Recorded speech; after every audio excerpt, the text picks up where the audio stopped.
Hello and welcome to Casting Worlds, a persistent D&D campaign played by a bunch of theater nerds. Thank you for joining us. If you're liking the show, please don't forget to like, follow, and subscribe. If you want to find us on social media, we're on Twitter at Casting Rolls and on Facebook, Instagram, and TikTok at Casting Rolls ILM. Our videos are uploaded on YouTube every Friday, but we'll go ahead and start the show.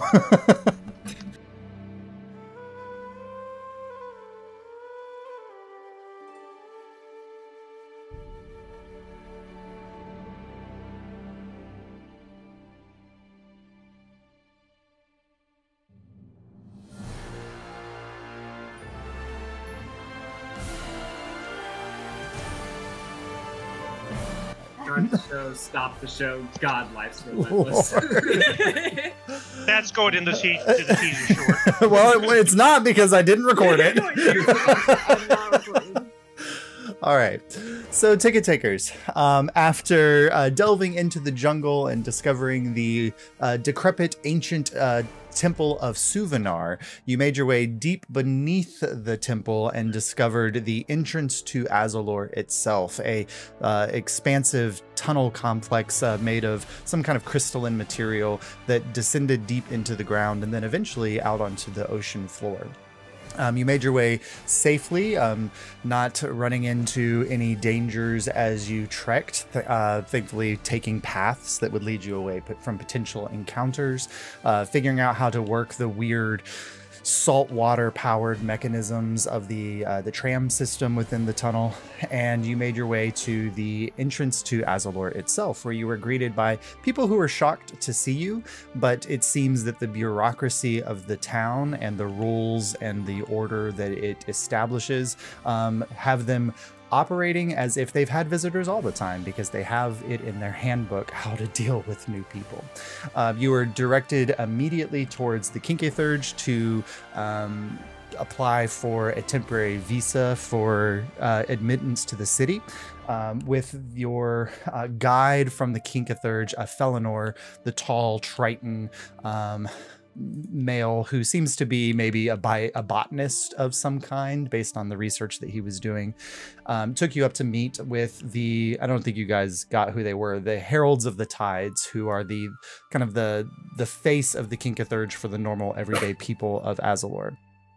After a little bit of conversation, they directed you as to which departments within the Kinkethurge you'd be doing your entrance screening process, and each of you were given tickets and sent on your way towards those elements, with the exception of Juridan, who the Heralds of the Tides decided that they were going to do the entrance screening for because they want to hear music, and Marlowe, who as the champion of Suvanar has a direct line to the Kinkethurge as it is.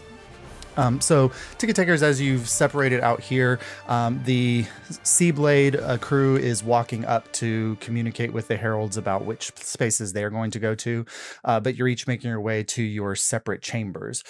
So this structure, this building, is a large multi-tiered building with several entrances, and you were directed to one of the 5 major entrances, each one representing one aspect of the Kinkethurge. And so let's see who we'll start with here.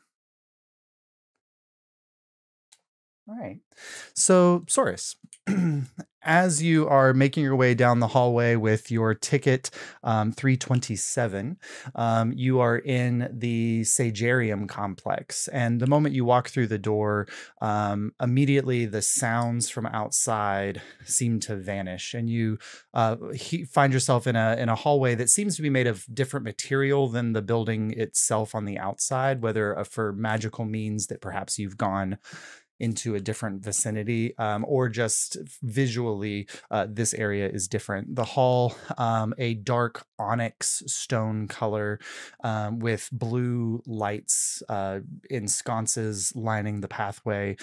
Your footsteps, the nails of your feet making that like tap tap tap sound that dogs make on hardwood floors. So if I run really fast, I'm going to skid around. Yes, absolutely. And the hallway kind of goes straight for a little while until you arrive at a checkerboard pattern space.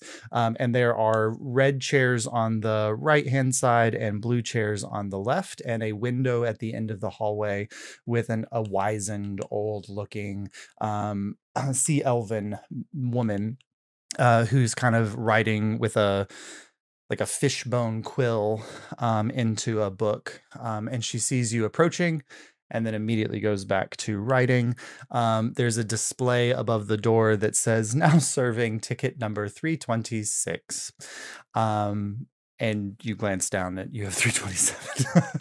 Yes, so in my notes I wrote red chair. Now, I don't know whether that means I'm supposed to sit in the red chair or avoid the red chair. So I've rolled the dice, and I am going to sit in the red chair. Okay, so you sit in the red chair. And I'm going to pick someplace like 2/3 of the way back and excuse myself as I move past the empty seats to one that's kind of in the middle. All right. So you make your way and you have a seat. And the woman looks up. Was there someone ahead of you in line, sir? The sign says now serving 326. I'm 327. Oh, but you're on the red chair, which means that you would be 328, I assume, because that is the even numbered side. I'm only 2 years old, and I get up and I scoot over and go sit in the blue chair. All right, 327 is here. All right, sir, I will get you checked in. And she kind of writes down, and then she like leans back and she you see she like waves her hand at something, and like a message is sent telepathically to somewhere, and then silence falls over the chamber again. You just hear the gentle scratching of the sound of her bone quill on the parchment that she's writing on, and this goes on for seemingly too long. As I am perfectly at peace. Yes. I'm taking this chance to meditate. Yeah, and then finally the screen at the top, or the display, the illusory script display at the top of the panel kind of ticks over, and it says now serving ticket number 327. She doesn't make any motion for you, but that you see that ticket has switched over. I stand up. Please approach. And I approach the window. Approach. Okay. All right, sir. So you're here today to meet with the Sagarium Annex. Your name, please. Saurus. Can you spell that, please? Yes, I can verbally, may you spell it, please? Capital S, lowercase o, lowercase u, lowercase r, lowercase I, lowercase s. I appreciate the attention to detail, sir. Anything else? A surname of some sort? De Dangereuse. I'm just going to guess on this part. And she writes that down. She says, all right, you will be meeting with Magus Baleen today. They will be walking you through your initiation or your visa processing system. Okay. And so I assume, since you're coming to the Sagarium, that you are a master of the arcane arts? No. I'm a victim of the arcane arts. Oh. Third one this century. All right. You said Bastard Baleen? Magister or Magus Baleen, yes. All right. Yep. You're in for a whale of a time, source. All right. So she writes down, arcane mishap, and then hands you a stack of like a paper or whatever. And she says, all right. So when the door opens to your right, you will just have a few moments to make your way through. And then Magus Baleen will be happy to assist you there. Did you perhaps take part in any of our complimentary beverages? And she waves her hand to the left, and you see there's a small display of like waters and like things with lemons in them and things. I appreciate the kind and generous offer, but I am fine. Thank you. Oh, all right. Well, that is wonderful. It should just be a moment. He was paged, but busy mages, how they can be. I go and I sit back down. The weather's fine today, and she just keeps talking the small talk. And then a moment later, you see. I engage in the small talk with her. She seems very appreciative. And so as the little doorway, there's a solid wall on either side of the entrance. Like as you're walking down the hallway, you realize that there were no doors off of this hallway. But one of the solid walls suddenly just like seems to like shimmer for a moment, and then it literally compacts in and then expands down into a hallway. Magus Baleen, this tall sea elven man, probably for an elf in what would be the just shy of a midlife crisis age, it walks out wearing beautiful sapphire robes with some emblems of some watery images of tides and waves on his robes, walks out with his hands clasped within his sleeves, and he kind of says, thank you, Sonora. Saurus de Dangerous? Yes, that would be me. Oh, yes. And I hold my hand up. Yes, this way. And as you're walking by, Sonora goes, would you like a candy? Sure. Oh, well, and she like holds out, like she like reaches under the table and she holds up this bowl of like plastic wrapped candies. Oh, I take one. All right, good. And then she just kind of winks at you as you go into the door. And then as you're walking, you notice the hallway is just extending in front of you as you're walking. But the doorway behind you doesn't seem to be getting any further away. It's almost as if like you pull back zoom. Yeah, you're pull back zooming down this hallway. And then eventually Magus Baleen arrives at a door on the left, and he swings it open. And it's only when you reach this door that it's almost as if the entire length of the hallway snaps into place, and the doorway that you left behind is now 100 yards or so away. And then you walk into this chamber, which is a well-appointed kind of sitting room. There's a few chairs here, a well-apportioned couch, and then a desk in the corner with a few bookshelves, some random odds and ends on the desk. And as he walks in, he just kind of waves his hand, and a few scrolls roll up on the desk, and some things kind of put themselves away onto the bookshelves. And then he sits down behind his desk. All right. So let me, with the checklist here. So Saurus de Dangerous. Yes. All right. Place of birth. A cave. A lab and a cave, to be specific. Anything more specific? There are many caves and labs, I assume. This one is near Hightower. Near Hightower, all right. But not in Hightower proper. All right, near Hightower. That should be a cave near Hightower. Parents? I assume so at some point. Do they have? But I don't know them personally. Oh, an orphaned child. Oh no, they're just rats. They don't have names. He waves his hand on the paper, and you see orphaned child like fly off the page and then just like disappear into the air. And then he goes back and writes rats ? All right. And so Mr. de Dangerous, Please, so call me Saurus. That is, if it's not too informal for you. You wouldn't tell anybody, would you? It's kind of against the rules. Well, no, you see, you're doing it to make me feel more comfortable and welcome and put me at ease. So you're really doing this for me. That's also against the rules. Then you're doing it to make me feel uncomfortable. Okay, Saurus. All right, Saurus. So they told me nothing when you were coming in, and the Sagarium here within the Palladium is somewhat disheveled as at the moment due to the disagreements with the Sagarian proper. So let's just start at the beginning. What are you bringing to the community of Azulore that would make you a worthy candidate for admission to the city? Do you have anyone who studies the Shadowfell?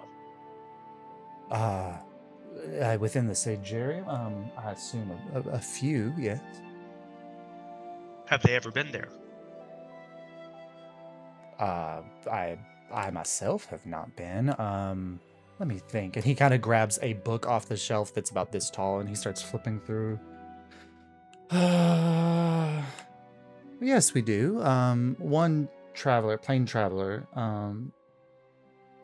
Yes, who has been to the Shadowfell. Would you like to go to the Shadowfell? I would personally not, no. You come right back. I go with you. And this is something that you are capable of doing. I walk up and I pull 2 tethers and pop him and me over to the Shadowfell. Yeah, that was a surprise. So he's going to. Okay, that was a natural one.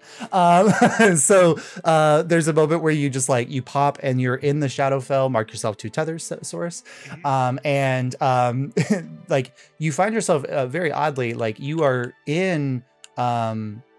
Immediately surrounded by water, because in the Shadowfell version of this world, the city of Azulore doesn't exist, and you find yourself at the bottom of a deep, dark ocean. You are immediately, your face and everything is surrounded by waves. You cannot breathe.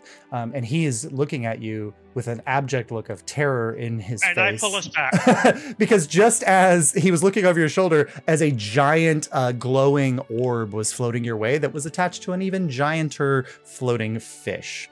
And you pull us back, and he underwater he was screaming, and so you're just hearing, but now you're back in onto the dry land, and it's oh my god, what the fuck was that? I'm assuming that you don't have anybody here who could do that.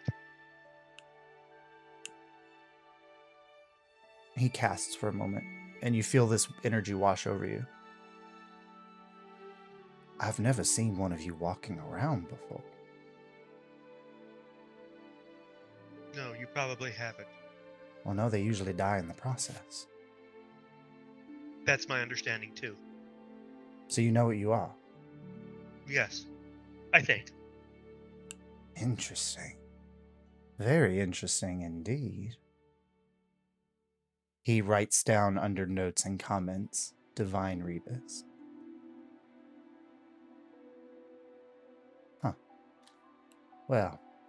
Do you think that's of enough interest to allow me to enter and stay in Azulore? I believe that Arcanus would love to hear about this.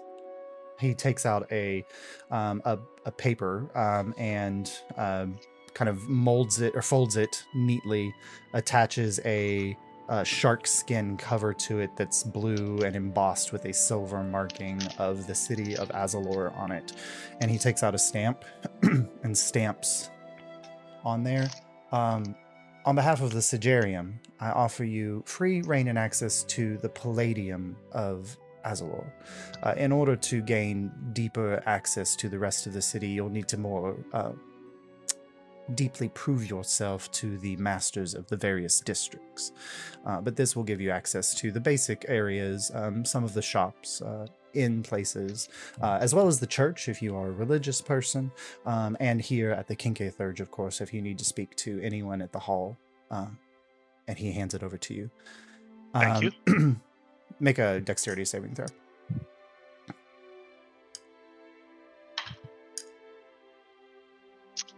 Dexterity. 29. Okay. You're reaching for it, you just feel this moment where he's reaching to grab your wrist, and you pull away. Sorry, I just wanted to see if something would work. What? You are your nature is one of quite interesting power. My research, specifically within the Sagarium, coupled with the thaumaturgy, is in the development of divine rebuses. I was just wanting to. I was going to identify you, but Well, what kind of identification were you looking for? some element or aspect of your being that might help inform our research. Azamir. Asim. Okay. Asim. Okay. He writes that down. And the other half?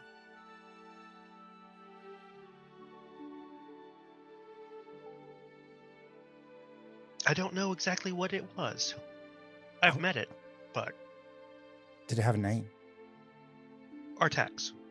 He grabs a a pink slip of paper off of his like a cabinet near his desk, and he puts it down, and you see immediately Athenium request, and he writes on there Artax, perhaps connection to Shadowfell, and he rolls it up and kind of tosses it in the air, and this little piece of paper folds itself into an origami like bird and then flies out of his window, off towards some other place unknown.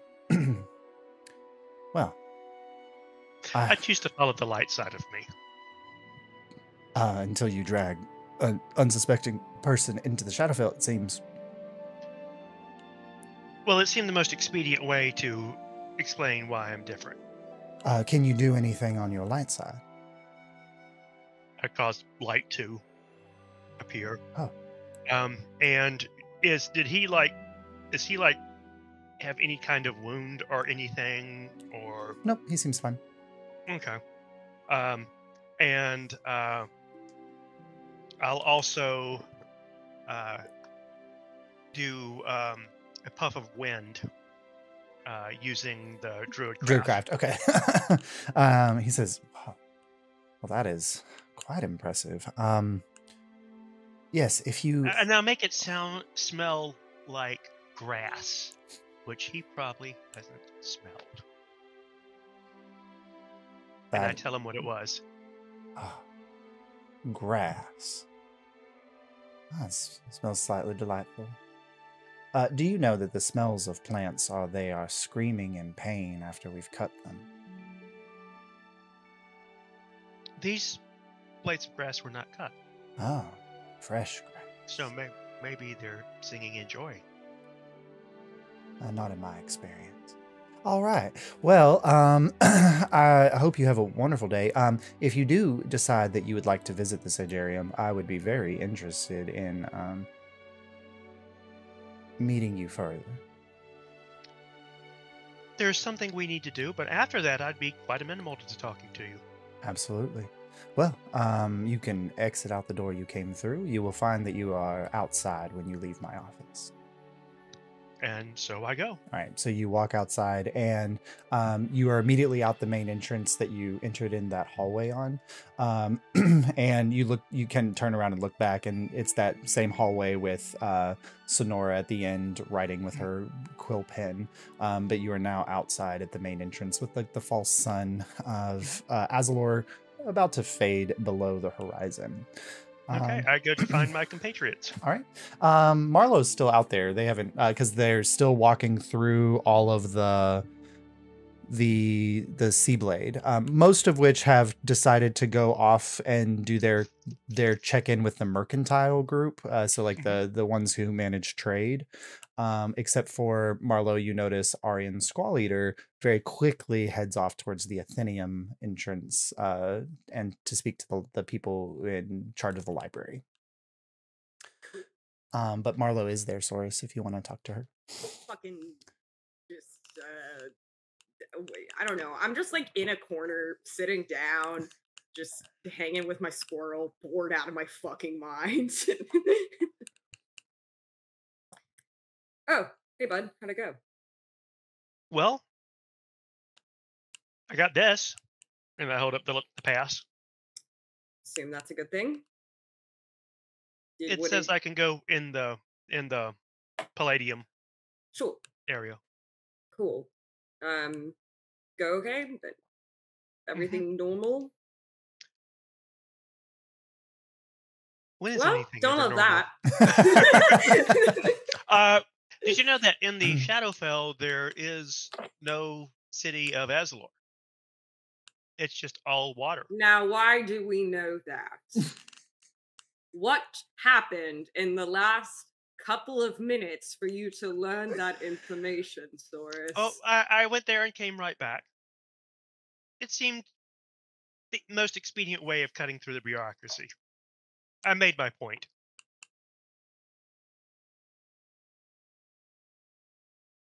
And I did think not we need to say start any of asking the. people's consent before taking them into the Shadowfell, maybe. In retrospect, that probably would have been a better idea. Sure, But I did yeah. not say any of the words that I wasn't supposed to say. That's hey, sick, nice. So yeah, so I guess they. So you just said like I can teleport into the Shadowfell, and there were no follow-up questions. There were a few follow-up questions, and they're interested in seeing me again, I'm sure. And I'm going to keep a close look, and so I don't get abducted in the middle of the night. But that's fairly expected. Soros, if you, I can't. We're in a government building. Are the government officials like really distracted? We can message. You can't message, but you also say that you kind of moved off to the sides, and they're dealing with the last couple of the Seablade members. I message and I say, if those arcane freaks kidnap you in the middle of the night, I will burn this city to the ground, and I don't care that it's underwater. Just so you know, Mara, I'll start burning from the other side, and we'll meet in the middle. All right. All right. So, Abel, you made your way to the thaumaturge entrance so that you could meet with the members of the Alcahest. And you had ticket number 1037. And as you walk through the door, you immediately find yourself, it almost seems like in a workshop. It's a large chamber, tall ceilings, the sound of people hammering, the random vessels with various chemicals around bubbling and coiling in cauldrons. It's not really clear exactly where the waiting space is here or where the window is that you're supposed to check in. So you wander around a little bit. It's interesting because there's no one else in this room, but all of the vials have self-stirring mechanisms in them, and they're going through the process of seemingly performing multiple different types of experiments in this space. And as you're walking around, eventually you find in the back corner a guy who's just kind of like wearing like a simple jerkin, like the sleeves rolled up, and he's just eating basically like a sushi roll, and he kind of looks up and cleans like a little rice off of his face. Yeah, what can I do for you? You are muted. I'm muted. He uncasts silence.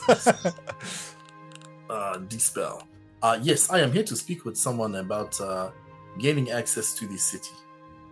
Oh, well, let me see. Do you have? Can I tell what's being created, or? Yeah, as he's looking at his paperwork and things in front of him, you can go ahead and make an like a investigation check of the stuff around you.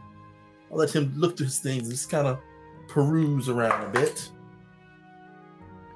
17 plus what, like 10 or something like that? Yeah, so you just in the vicinity of his table, there's a few people. They're clearly like one section seems to be distilling some kind of pure essence of what looks like maybe some kind of magical creature or something. There's an element of something in some kind of solution. It is going through the spiral sequence and just slowly dripping off.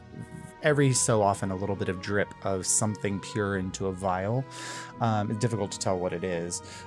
There's some potions being brewed next to you, and just based off the ingredients that you can see laid out on the table, that they seem to be storm giant strength potions, as well as a couple of water breathing potions. And then he's kind of like leafing through a very messy desk. And finally he pulls up like a ledger and he kind of plops it down and then just like blows and a cloud of dust rises off of it. He's like, huh, I haven't opened this in a while.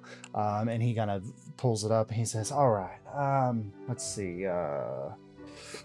What's your ticket number? 1037. Guess what? You are the winner. You are next in line. Welcome to the Thaumaturge. I guess we can go ahead and take you on through. There's no one else.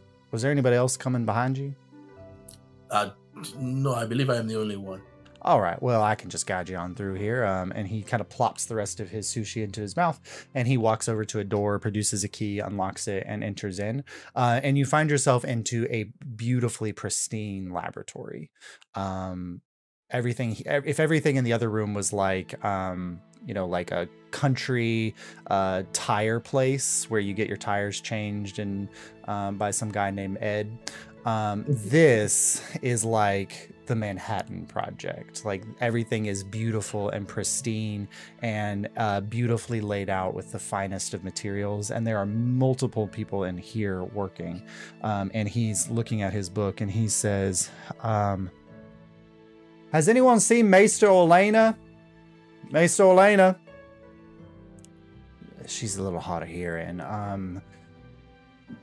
Maester, he kind of taps somebody. They kind of motion towards the back, and he walks you through. And then you finally arrive at this massive contraption of multiple tubes and vials and heat sources, and this very, very tiny gnomish woman, one of the first non-Genasi sea elf or Triton individuals that you've seen in the city so far. A very old gnomish woman is standing at the bottom of this gigantic contraption, and she seems to be kind of mixing some vials together, but she has seemingly stuffed her ears with cotton, and this gentleman kind of walks up and taps her, and she turns around and says, "Get the fuck off me!"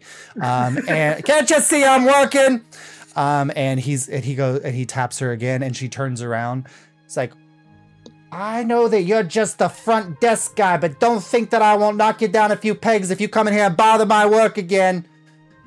And he's still standing there. She's like, what is it? I can't hear you. Gotta be talk up speaking louder. Joe Pesci? Yeah, sure. So he gets her attention. She removes the cotton balls. I'm just waiting for him to do throw mama from the train. No, this is my cousin Vinny, Joe Pesci. All right. And so she goes, all right. So who's this guy? My name is Abel Alyria. I am from the surface, and I've come hopefully to gain access to your amazing city and perhaps learn from a master creator like yourself. Look, I can't place your accent. Where are you from? I am from Nuevia. That doesn't mean anything to me. Perhaps did not exist by the time you all created your beautiful city here. So you come from a place that didn't exist. Now it does. Where is it located? It was an island, and now it is a flying island. A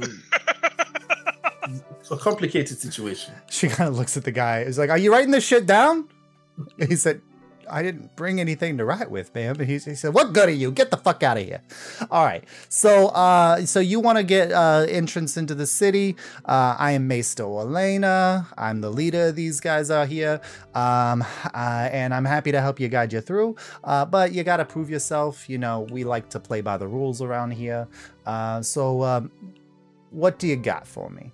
I mean, I want to hear all about this Nuevia place, but other than that, what do you got?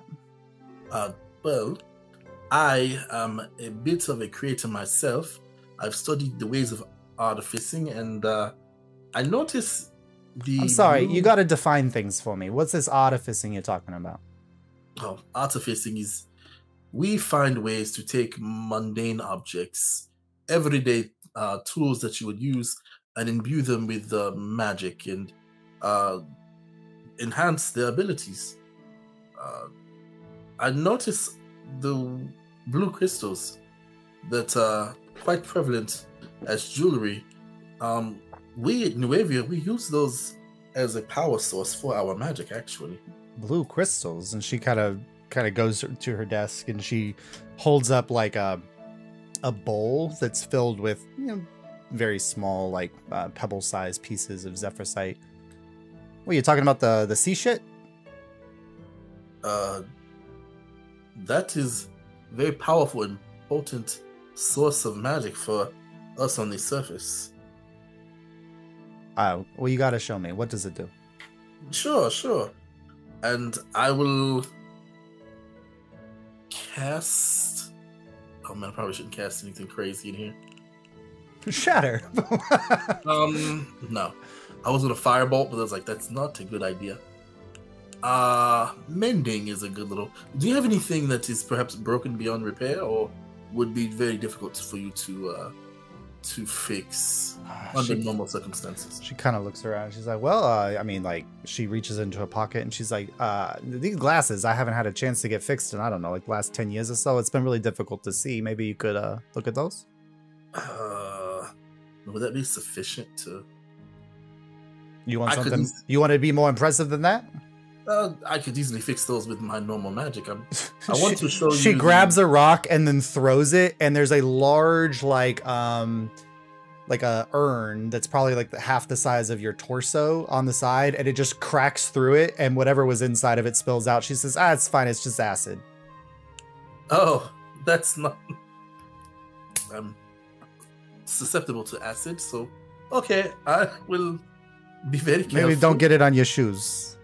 Yes, I'll take the zephyrsite and like a little hammer, and using the energy from the zephyrsite, I'll cast mending through the zephyrsite. See if I can extend the cantrip to beyond what I would normally be able to do. Go ahead and make a magic check. So do intelligence plus your proficiency. Oh, sure.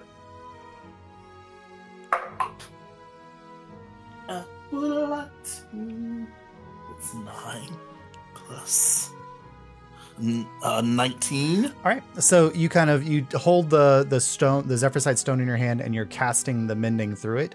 And there's a moment where like the stone kind of lifts off of your hand and flies towards the urn.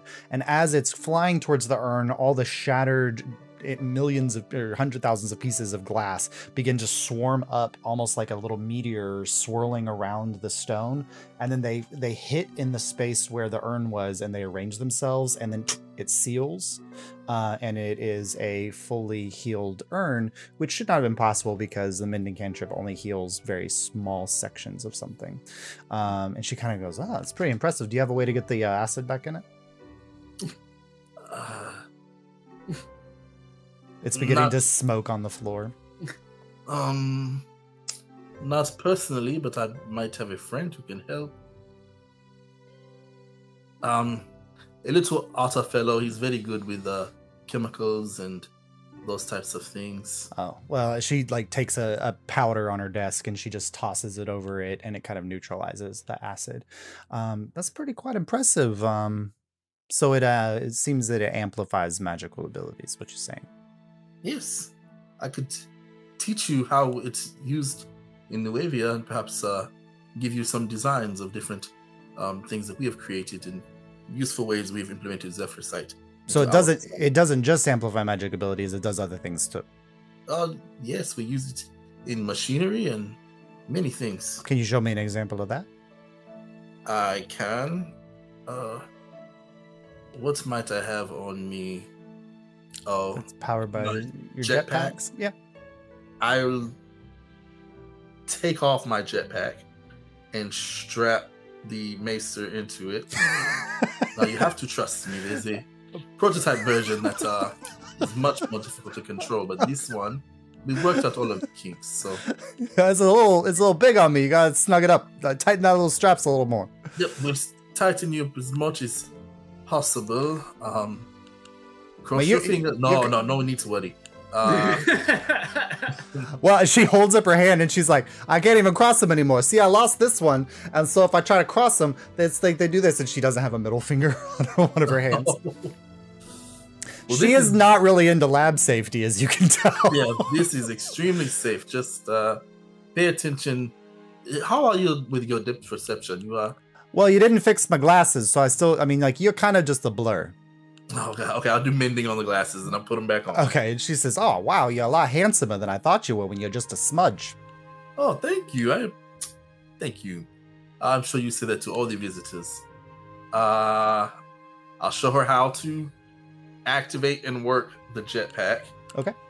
I said, why don't you take her for a spin? All right, so she kind of activates the jetpack, and she's trying to study it at the same time that it activates, and so she's like not looking where she's going because she's trying to see how the crystal is activating, and then she takes off straight into the air, and then curves dramatically outward and slams right through the center of whatever contraption she was working on, and there's just a shower of glass and tubes and liquid everywhere. Thankfully not the caustic liquids, and there's just like a shower on your face of kind of like warm liquid that you sense is mostly water, but she kind of flies around a little bit, and then she's like, this is awesome, but how do you land the thing? The button I showed you. I'll walk her through from the ground how to land it. Okay, so she starts to angle down, and oh, good, natural 20. She like pulls up at the last second and kills the switch, and she lands on her feet for a second, takes a couple steps forward. Whew. That's a hell of a ride there. Yes, it is Nuavian design that I improved upon. You have the blueprints? I do. I'd be happy to share them. I'll be happy to give you a pass if you can give me the blueprints. That seems fair enough. And then I'll take some time and sketch out the blueprints of. And she asks you a few questions about like the size and shape of the crystal. Are there any requirements on that? Which there are, and I explain. All right, good. And then she passes over a sigil or a password booklet, and she puts the stamp of the Alkahest on it for you. I very much appreciate this. Perhaps I will make my way back and we can have conversations about some of your inventions. Oh, I'd love to see you again. Mr. Elena. Maesta's not my first name, but you know. Elena is my first name. Elena, it's very nice to meet you. Yeah. All right. So you make your way back outside. Let's see. Meanwhile, Jordan. They finished with all of the Seablade crew, and so Saurus is outside as well as Marlowe, and the three individuals finally turn to you, and they're like, well, now that we got out of that way, we can work with Jordan here.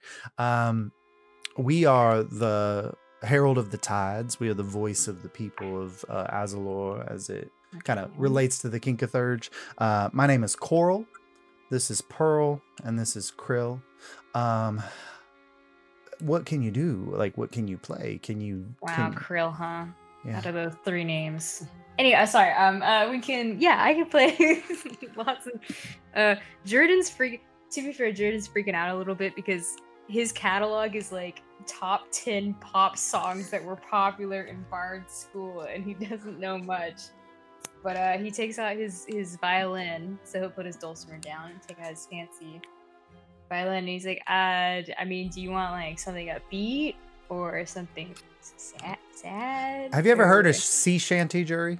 If I have to play another sea shanty, I will kill someone. Can you play the opposite of a sea shanty? Like the direct, like the complete opposite? Like if it's the spirit of a sea shanty, can you not do that at all? You know, I've never been so prepared for something in my life. All right. Been that request. So what do you play for them? I think I think I'll just start with Mom's Song because that's popular. Ooh, okay. And weirdly emotional right now. The Wisteria. So go ahead. Okay, go ahead and roll a performance check for me, please. Okay, that's cool.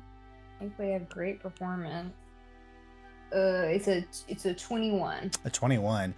So you kind of launch into it. The first time that you've played this song since you were sitting in your mom's bar, playing it with her, and it's oddly like how you sink into the music and almost disappear behind it. But Marlowe and Saurus, as you're watching the Herald of the Tides watch Juridan, just immediately like tears spark to their eyes and they start crying. And then when the song ends, they're just like, you were sent to us for a reason. Jordan's like also crying, and he's like, "What do you mean?" You are a gift to the tired ears of Azulore. I'm sorry, you started crying, so I started crying. Oh, are we crying? I haven't felt a really nice such thing emotion said. in such a long time. I'm pretty emotional about it. Yeah, that's really nice that you said that to me. I can do a lot of things other than just play music, but sure, if that's helpful to you, I'm happy to help you. What other things can you do? I lean over to Marlowe and whisper, I think I just got bumped down the list of most likely to get kidnapped. Mars starts really like eyeing up like the voices of the Herald and like really just like being like, all right, we can take them. Like, Yeah, they are noodle arms. Like, yeah. Jerry's like, I can cast Fireball. No one's kidnapping me. Just in case. In case anyone starts getting too I think a spellcaster with Shatter is probably the city's worst Oh, I nightmare, know. So. But you can also play other instruments as well, you said.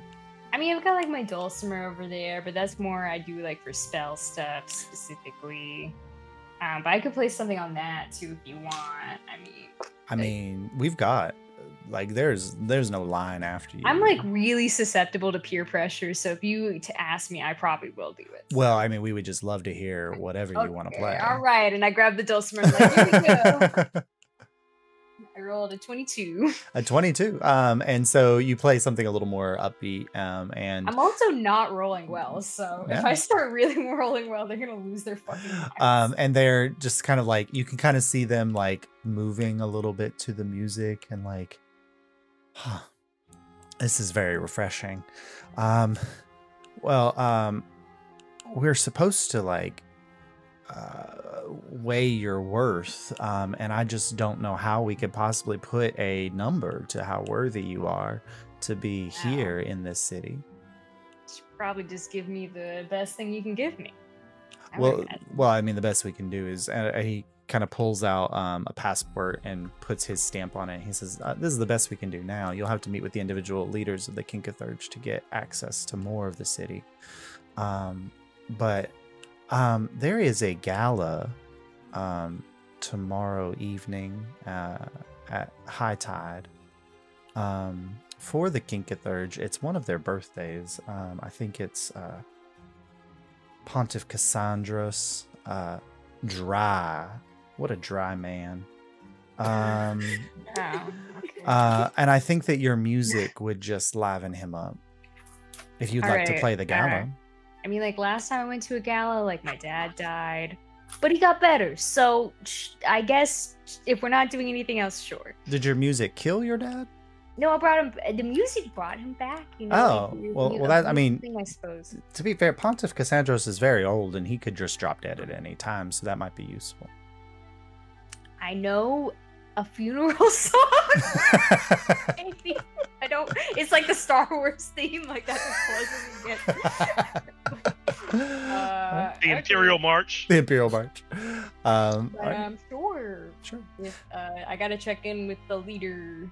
He's the little guy, but sure. They're kind of like trying to piece together who is the little guy in your group. The cute one, the little otter guy. The champion is not your leader? Oh, Mar? No. I flip you off. I'm still thinking maybe it's a deep inside joke I'm still not privy to. But it should be the little guy. Yes, come on. Oh, all right. Also, I mean, I guess I can't give you any more than that that's official, but I can give you this. And he hands you a kind of a ticket of some kind. And then you see it says 1 free drink with the purchase of a drink at the Siren's Lament. Wow. I love a BOGO. Thanks. I wish I could do better, but you know, we gotta you gotta make money to give money, that kind of thing. Yeah. You know, sure. Well, like how long it's been? Does that restaurant even exist anymore? Yeah. I think it's in the city. It is in the city, yeah. It's worse. It's like when you just work there and you're like, yeah. And he says, you know, it's a restaurant. It is a souvenir shop. It is also an inn. So if you need a place to sleep tonight, the Siren's Lament is quite beautiful. Mm-hmm. And I mean, do you guys want me to write you some like sheet music or something? Like, leave it here with y'all so you don't die of sea shantyism? I mean, it'd be lovely if we could send over like the equivalent of musicians that we have, and maybe you could teach them something. Sure. Yeah. If it makes you not listen to sea shanties all day. They're terrible. I think I got really drunk one time and it was bad. I don't understand. Just because we live under the ocean doesn't mean, like, you know, it's like, you know, if you're on a boat, you're not necessarily a sailor just because you're on a boat. Like, we don't want to listen to sea shanties just because we're under the sea. And I'm like, that's what I'm saying. I love this fucking city. I like look over at Mara and Soros. I'm like, this place fucking rules. All right. I lean over to Soros and whisper, How long are you gonna bet that until that turns around and this is now the worst city they've ever been in? 2 days. I'll say 1. and I extend a paw tomorrow. Yeah. All right. So kind of blurring from this, we go inside to the Athenaeum, where Kaimana has gone. And Kaimana, when you enter into this chamber, it is literally like 10-foot high ceilings just in this hallway, and the hallway is made of bookcases. And there are just thousands of books along this on this hallway, and you're kind of like wandering down. And eventually, like, you get to the end, and it opens up into a large chamber that is also just bookcases. Even the desk in here is made of smaller bookcases. There are more books here than you've seen since you went to the library in the Monastery of the Third Eye. And there's a gentleman sitting behind the counter at the Athenaeum, and he kind of, or this is a she. She looks up. It's a Triton female with her hair like pulled up in a severe bun, and but young, and kind of like wearing a simple garb. She looks up and she goes, "Oh, did not expect company today. How can I help you, little one?" Yeah, I'm here to like prove myself. Get into the city, I think. Oh, okay. So you're trying to get a passport. Yes, that's right. Oh, good. That's a much easier prospect than a library card. So let me get the passport application here, and she kind of pulls it out, and she's like, "All right. You have your ticket that they gave you at the front?" Yes. All right. 327. All right. Should I sit down? And or 37. All right. And your name was? My name is Kaimana K. Alkai. Kaimana K. Alkai. All right. So they sent you to the Athenaeum, which means that you must have some kind of special knowledge that we maybe don't possess here in our library. Oh, well, I know a lot about where I'm from, and my culture and the islands. I could talk to you about that. You can see that she's like opened a book to a blank page, and she's been sketching like a drawing of you. And she kind of stops. She says, "You're a Lutrinian, correct?" Yes. You said where you're from, your islands. Are you saying that the Lutrinians are no longer nomadic people? No, we have a homeland now, but some of us still travel around. Oh. back in the days before the subversion, the Neutrinians never had permanent homes on land. They always were on the seas. Yeah, I remember my great auntie told me about that.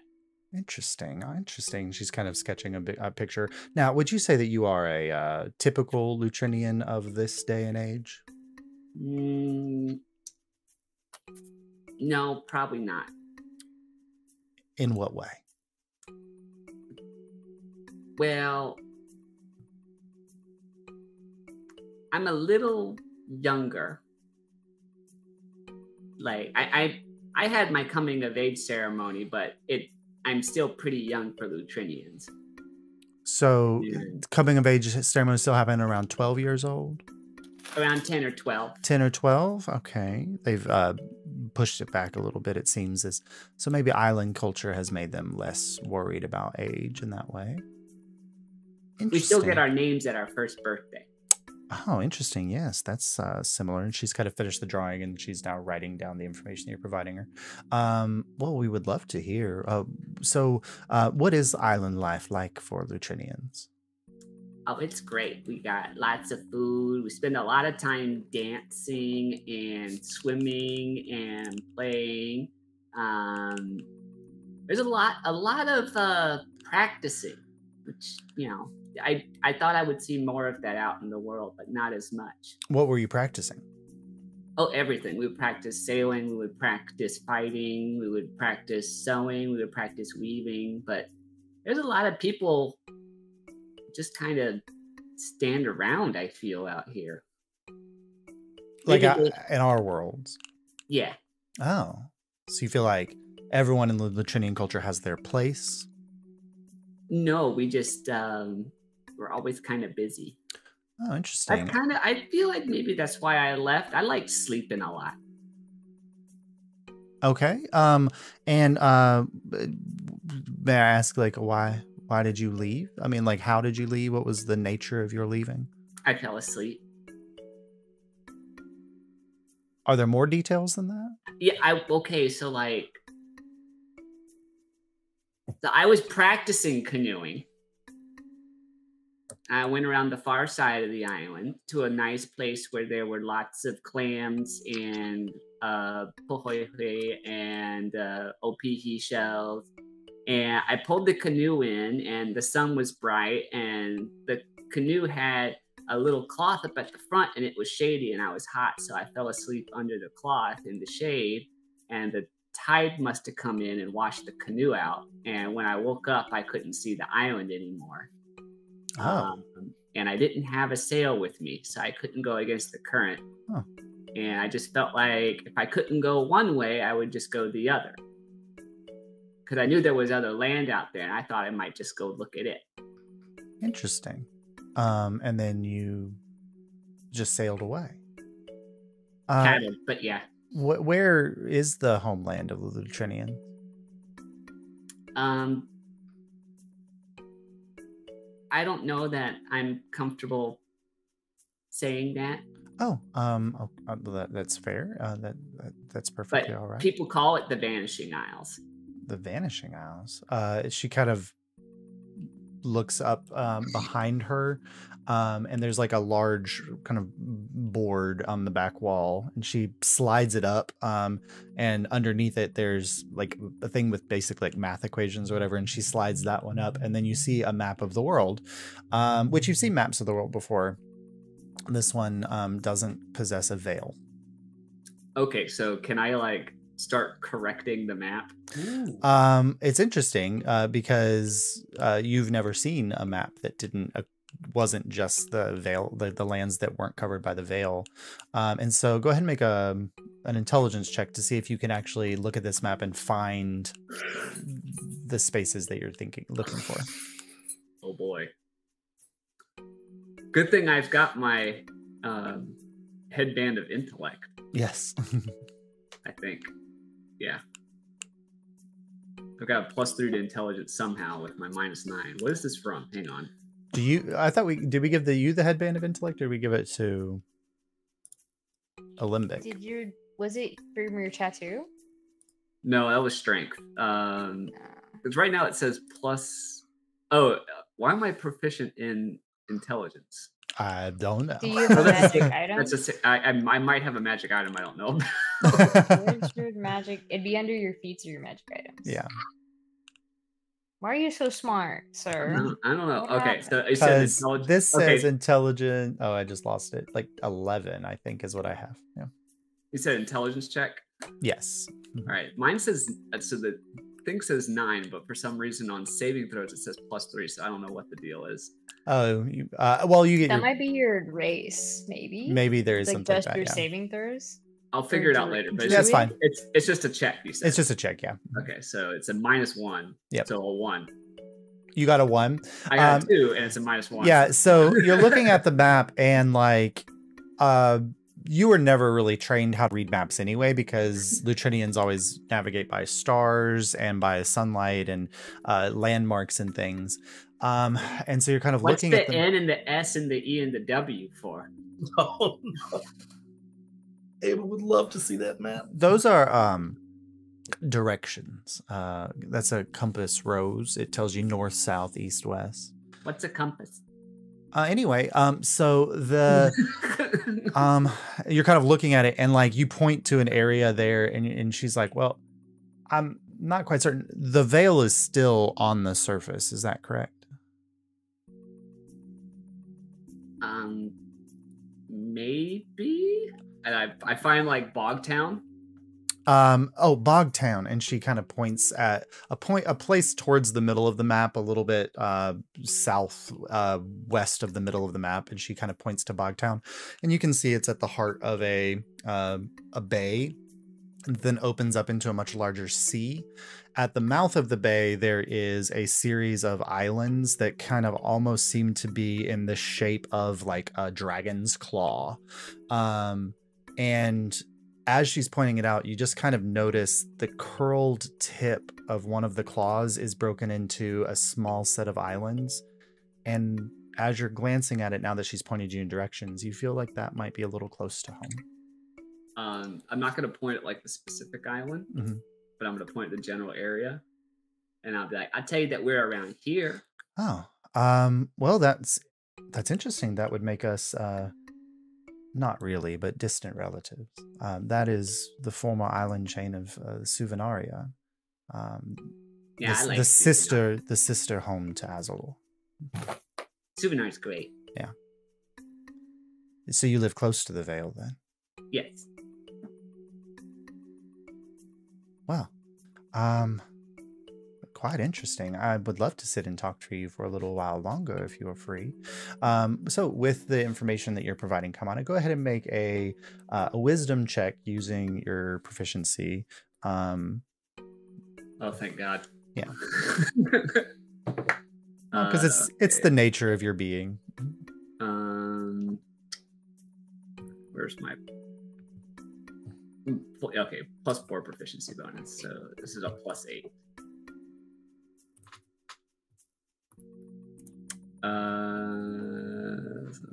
So 21. 21. So over the course of the next 30-40 minutes or so, you fill her in on more aspects of Litrinian culture, being careful to hide anything that you think may be exposing for your people. And at the end of it, she hands across to you a passport and puts the stamp of the Athenium on it. And kind of says, we'd love to see you in the library. The larger library has a much bigger selection than this one, and even I am not privy to many of the books that are located there. Do you have a book about compasses in there? She kind of looks back and she waves her hand and a book flies off the shelf. And then she hands it over to you. And when you're flipping through it, it's basically like a book that's designed to teach small children how to read maps. I'm enthralled. Like, yeah. It's like, oh, pictures of people. It's like, it's perfect. Yeah. It's all coming together. Yeah. C is for compass. Compass tells you directions. So yeah, quick question, Josh. Do compasses in this setting work the way they do here with like magnetic attraction, or is there a magical element to it? No, so all compasses in Alyria point to the prime temple of Alyria, which is the center of the world. Okay. So directions don't work like north. Like for our purposes, looking at a map, being meta humans, north, south, east, west makes most sense. But they would tell direction in the sense of like direction towards or away from the capital, like the capital city of Anarvir. Okay. Yeah, as the heart of Bellinor. Gotcha. Yep. All right. So you kind of finish your work, and then eventually make your way back out to the main hall. Meanwhile, Is oh, go ahead. Abel out there? Abel and Saurus and Jury are all out there. At some point during this, and we'll go back in time and have that conversation, Marlowe had been taken inside separately. But when Kamana, you come out, your other 4 compatriots are outside. All right, I'm gonna find Abel and then start explaining compasses to him. Like this is this wild new thing I found out. That's very interesting. Maybe one day you can show me one, okay? Oh my god! Abel hiding his compass in his back pocket. Yeah. He's got like the artificer equivalent of GPS, and it's just like I cannot, for the love of God, show it. Yeah. All right. Meanwhile, so about 20 minutes ago, Marlowe, after being thrilled by Jordan's performance, the Herald of the Tides finally kind of come to their senses and say, "Oh, champion, we forgot. We are supposed to take you into the Kinkithurge. Are you ready?" You can just call me Ma. Nope. All right. Champion motto. We are going to take you into the Kinkithurge. Is there anything that you need before we go in there? Ceremonial armor? Anything special that you would like? You guys can give me ceremonial armor? Is it like good? Oh no, the keyword ceremonial. Oh, no. Okay, all right. Pearl, if you will guide Marlowe into the chamber, we will stay out here and Mars like muttering to herself, being like, "What the fuck is the point of armor if you just wear it for ceremony?" And then Pearl steps forward and she says, "Right this way." And she kind of guides you in through the central entrance. So the other 5 entrances off to the side for each of the separate groups, but the central entrance is larger, and it goes into this opulent hallway, foyer entrance type space that seems to be completely lined with opal, the light catching it in rainbow colors that shift and move as you go. The floor, not marble, but perhaps like mother of pearl, or something like this beautiful space. And you're kind of walking through, and you get to another one of those doorways of water. And one of the heralds takes out a small leather-bound passport book, which you've seen some of your fellow compatriots wear or earn. And she flips to a correct page. She holds it up, and you see this like eye-shaped device at the top of the doorway kind of open, and there's this brief light of scanning the passport, and then the central portion of this wall of water just turns into a circular orb as the water goes around it, and she walks through and has you follow behind. And you find yourself in the central hall of the Kinkithurge, a large pentagonal shaped structure. And at each edge, the design work is speaking to the different houses of Azulore. At the very front is the Athenaeum, which is run by House Fluvia, and you see a regally dressed, beautiful sea elf female sitting at a throne there. To her right, the design work of this area is for the Alcahest or the Thaumaturge, and this tall, noble, older male Triton is placed there.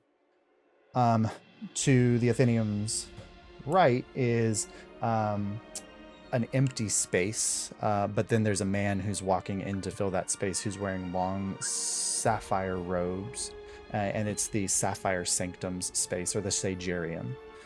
And then going around to the other 3 spaces, you have the Ecclesia, so the divine nature, and there's a old male Triton sitting there.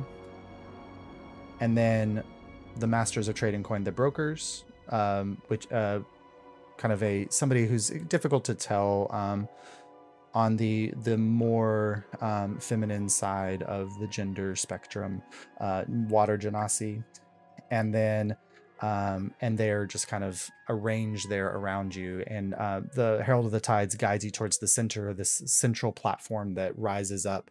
The moment you step on it, it takes you up about 10 feet in the air. So now you're at basically eye level with the individuals sitting around. Oh, sorry. I think I said that the Sapphire guy was not a whatever. A large fucking giant walks in. It's a storm giant.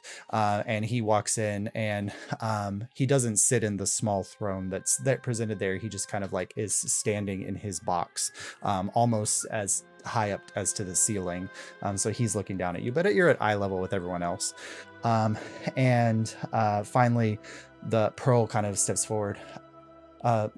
King Cathurge, I bring you great tidings. The champion of Suvenar has returned to the city, bringing with them the sword Wave Dancer, to free us of the dangers of the Sea Foam Empress. That's what you said you were doing, right? No.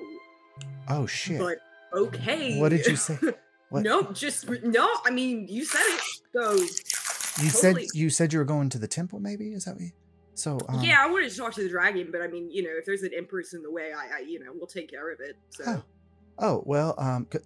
Good luck then. And the herald turns. Cool. And thanks, Pearl. Steps, and then like this jet of water rises up from the floor, and she steps out onto it, and then it lowers her down to the ground, and she quickly makes her exit out of the chamber. And in front of you, the sea elf directly in front kind of rises up in her seat. Pallas Alexandra of the Athenaeum. Welcome, champion. Hi. I assume by your conversation that was not your intention. What does bring you to Azulore?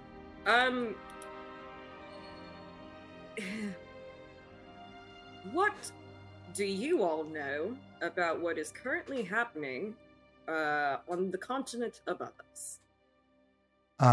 She kind of glances towards the giant at the Sagarium. We have been mostly cut off from our diviners as of late, and the library has not been updated with current events for some time. Most recently, we knew that there was potential movements happening, political unrest, but any information that you could provide that would more deeply inform us. I believe that since we had to kick that dragon out of the city about 27 years ago, was the last time we had an update. Victorilis, I presume. Yes. What did he come here for? The storm giant kind of goes, well, I mean, what do any of them come here for? He wanted the information that my library could provide. Did you let him in? Briefly. He had a card. Right. So Victorilis, Armon, whatever you'd like to call him, he has begun what is essentially the continent is on a two-front war right now. One side is Armon and those he's collected to take over the continent. The other is the Veil, which is becoming quite unstoppable at this point. The giant says he seemed rather interested in Veil information. You say this is a two-front war. Is he not fighting against the Veil? He is. He's also fighting against every person in Alyria and all of the other areas.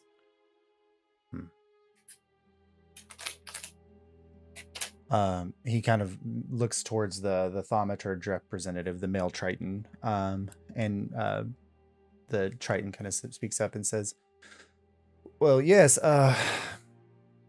he did meet with the Sagarium about information surrounding the Veil, specifically Veil creatures, potential dangers, and potential histories and futures.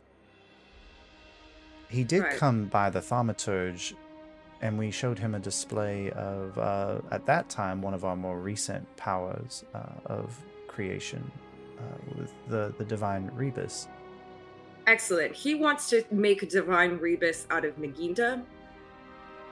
They all sit back. He has successfully made several Divine Rebus.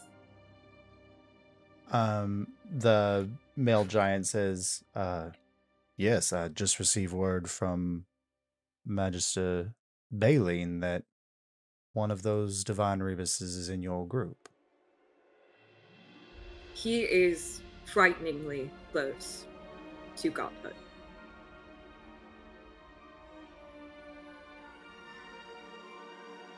And he needs the dragon Naginda to make that happen. That is what he is currently after, yes.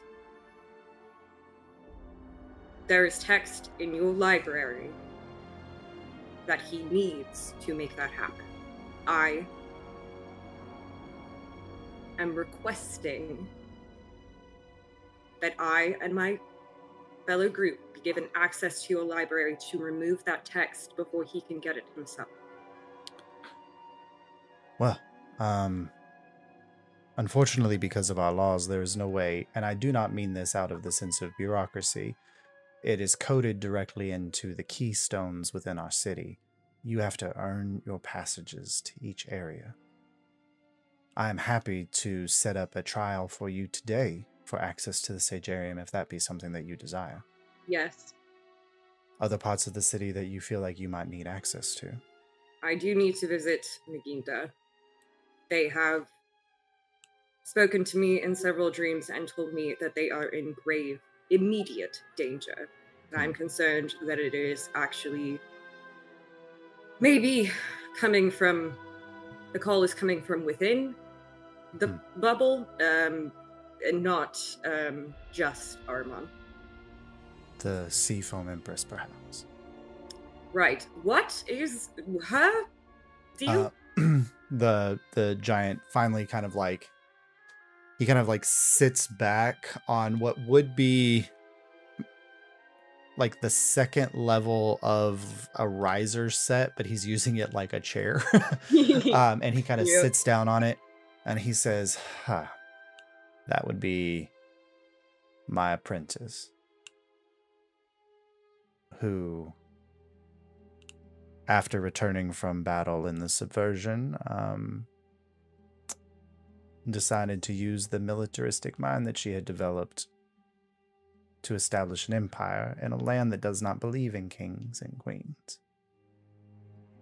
We've managed to contain her outside of the main branch of Azulore for quite some time, but she's been amassing followings among many of the sea folk that are less possessed with our civility. Do you know precisely what she wants? Is it just to rule, or is there something more specific? It's quite unclear. We've had a few conversations with her, most of them going through the sanctum, but the sanctum itself has closed itself off for the last 30 years. I had to move the Sagarium to the Palladium because the wizards of the sanctum, when I was away, locked the doors. Why did they do that? I do not quite know, but we've been seeing odd creatures swimming through the waters as of late, and they seem to all be centered around the sanctum. I imagine that some creatures that we ran into in the temple to gain entrance to this place were also made by the same people. What kind of creatures were these? I described the little fucked up little dinosaur men. That has her hand all over it seems. She must be working directly with the sanctum then. And if That's alarming. The case, that would be definitely quite alarming.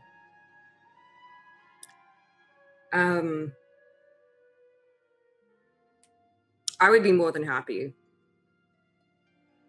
to take care of the Seaphone Empress to the best of my ability with my group, if you can promise me something.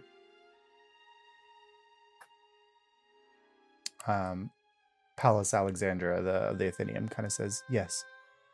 What can we promise you? That Azulore will, to the best of its ability, join Alyria in fighting the Veil. She kind of looks around the chamber. A decision of such grave weight requires conversation. I understand. It may take some time to come to a decision. I understand. In the meantime, I'm not asking for men on the forefronts necessarily, if you do not feel that you have the fighters for that. But anything you can do to aid us will save the world. Well, we will discuss through the evening and perhaps have an answer in the morning. In the meantime, access to the library will require the passage from the Sagarium as well as the Thaumaturgy. 2 separate challenges. In the morning, if you want to meet with Maester Athenor, and she lifts her hand towards the male Triton from the Thaumaturge, as well as Magus Arcanus, and she references the Storm Giant. They will have their challenges available. Any interest in any other parts of the city? Josh? Yes. Was there any other parts of the city that we talked about going to? I mean, like, you already have access to the Ecclesia, like the temple, because that's open to everyone in the Palladium. Right. So you don't need that. But if you wanted to go to the more, like, there are some basic shops and things available in the Palladium, but if you wanted to go to the more, like, niche shops, that would be the brokers. Yeah. Okay. See what weird shit they got. Good. And so they will all be there with you. They'll greet you in the morning. And as champion, we will make sure that there's the finest room available for you at the Siren's Lament. Oh. I mean, you don't gotta do that. It is literally in our laws. Well, can't argue with that. And Pallas waves, and the doors behind you open. And meanwhile, the rest of you, at some point, they had grabbed you to usher you into the chambers now that you all had your stamps, so that you could have access to the Kincaid Urge. And you see the 4 individuals of the ticket takers enter in. And Pallas says, I believe that the other 5 are still in conversation and proving their worth. One of them in particular is struggling quite hard. He keeps having us speak to his hammer. But these 5, you 5 here have passage and available. But the challenges that await you are set by the leaders of each house. And she kind of references the 4 other individuals in the room along with her. I will be setting the challenge for the library. Maester Athenor for the Thaumaturge and Magus Arcanus for the Sagarium. Proving your worth as members of their houses is required to gain entrance into their spaces. Understood.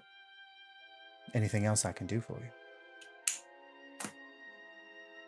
Just consider what I've asked of you. Shall we take a brief recess and then reconvene to address this new and important issue? She kind of looks around the room, and you see each of the members of the Kincaid Thurge nod, and then they each rise separately and walk up and out of the chamber into their various houses. And then the door had closed behind the four of you, but then it opens again, and Felinor walks in. And then Marlowe, the platform that you're on, slowly begins to descend to the ground.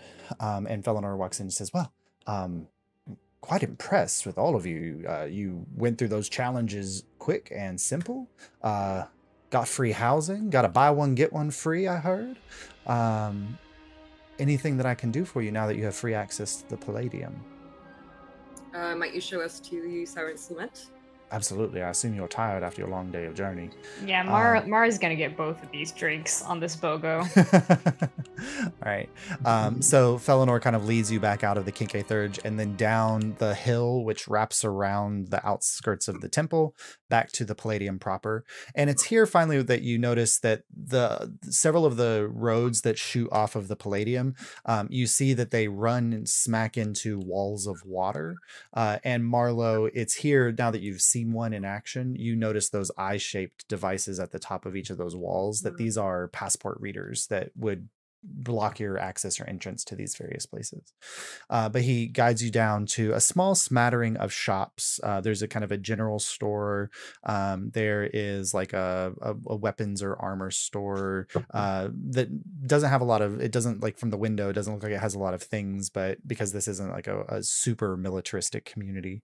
And then next to it is a large structure, 3 floors high, sloped and shingled roof, beautiful ornate windows out front, and the stained glass in one of the windows appears to be a siren with her hair wrapping around her body as she's playing a harp. And even though it's stained glass, she moves, and the stained glass is shifting and moving with her. And this is the Siren's Lament. And Felinor kind of guides you to the door, and he says, I believe that the champion's quarters are the 3rd floor, but and if you would like other spaces, they are of course for rent, but you're free to peruse. As your connection to the Kincaid Thurge, I will be staying in a room on the 1st floor until you leave the city, as I'm your direct connection to everything here. But please feel free to move on without me. I will make myself comfortable. Thank you, Felinor. You've been a great help today. He nods, and then holds the door open for you as y'all enter in. And then the moment you enter in, Juridan, you just hear the sound of individual playing a sea shanty in the back. Nope. I would press digitation and make a sound, and I'm like, no, we're done with this. Move over. You guys get it adjusted upstairs. I'm gonna fix this town. I get up on stage. The bartender, who's like this rotund, portly Triton woman, like warm persona or whatever, just says, "I'm sorry. What do you just? That's my favorite song that you just." No. This is gonna be your favorite song, and I'm gonna whip something out. Okay, go ahead and make a performance check. Oh my god, Josh. I rolled the nat 20. Oh my god. 33. Right, yeah, this is your After town. I This said is your town. this is gonna be your favorite song, This is I your ripped town. the 33 on the fucking violin. Okay, so you bust. Died from a song The before. devil went down to Georgia. It was devil went down to Georgia. Yeah. So you start playing. Describe the song that you play for them here at the Siren's Lament. I feel like when people are doing like really douchey performance violin, like it's just too over the top. Jury's just too hyped up by this. I feel like it's the Outer Senshi transformation music from Sailor Moon. Like it's just It's so intense. Yeah. Very intense. There's Very dramatic. weirdly the sound of someone like beating a hammer against something metallic, even though it's just you playing the violin. Well, I've got prestidigitation now. There you so go. I can add in a few other songs, your sounds.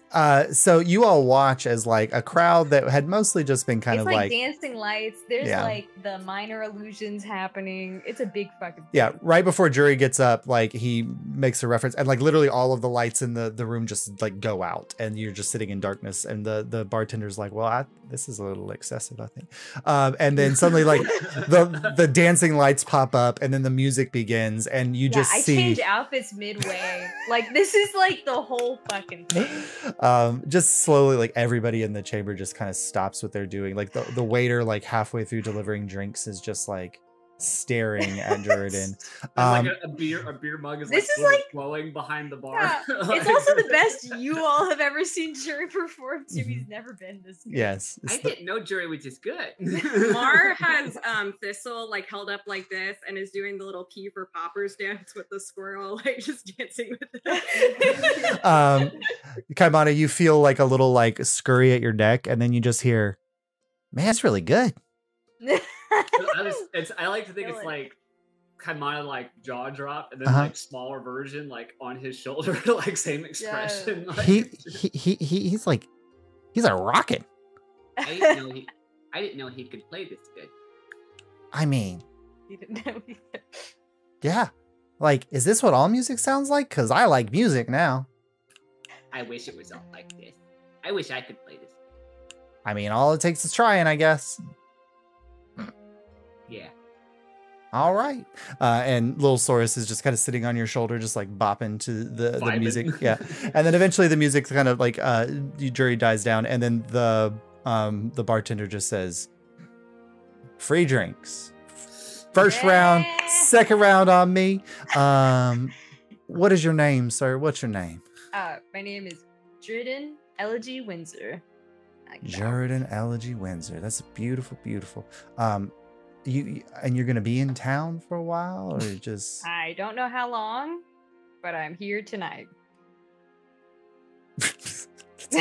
that's a sure. I don't know how long. I don't know. I'm here tonight. I'm here as Um, long as these drinks are free. All right, let's All get right. some fucking drinks. She pours some drinks and throws it out. And just gives you all very nice Jordan's like beverages. sweating. It's like, oh, I didn't know I could do that. Well, I mean, it seemed like you were pretty talented. I went to like one semester at Bard College, so I don't think that's something they can teach in school. yeah. That's why Yeah, there's they not a will. lot of music around here. Yep. That was the best you've ever played, Jordan, that we've seen. Thanks. That Yeah. was sick. Wait, it was I was kind of being flippant about it, and then it happened. I must say too, this was the nat 20 on the new dice. So it was the old dice that were cursed, and these new dice are not cursed. So just throwing it out there. All right. The bartender lays the drinks out at you on the table that you guys are at, but you have the space here. You already have the key for the champion's quarters, Marlo, but other than that, Are you planning on playing again later, Jordan? I hope not. I don't think I can do that again. I might teach him a few things, but not particularly. Because you could probably trade that for free stay. I mean, yeah, I guess so. It's just super weird. I've never done this before. Yeah, but think about it. You could have like put the word out and get like 2 or 3 of the local musicians, and they could pay you to learn new music. I don't want to charge for that. No, I would rather just teach him how to do it. But that would be cool. It would be cool. Even- It is cool. And that way you're not having to go full performance because you're teaching them the thing, and that takes Alright. that pressure off. Oh, don't worry, Source. There's never gonna be another sea shanty in this fucking town. But I'm gonna single-handedly. This is all like Adele, Taylor Swift breakup music. And I pull out my piccolo and just do a little It's gonna and put be it back in my pocket. I don't even dislike sea shanties. This just happened, so yeah. It's like taking a guy doing Gregorian chants and then dropping him in a Taylor Swift concert. Yeah, that's what Jordan just did. So is there anything we need to do tonight, Mar, with all the plans and stuff, or? I mean, we're pretty much on hold right now until we can do these trials tomorrow morning, unless there's something in the area you guys want to explore, but, you know, the important shit is elsewhere. And I also asked for a trial to get us into the brokers area where all, like, the cool shit is, so this doesn't have to be all work. But I'll recap them on basically, like, what went down and what they told me about the Seafoam Empress and what I asked of them and all that shit. Yeah. Exchange information.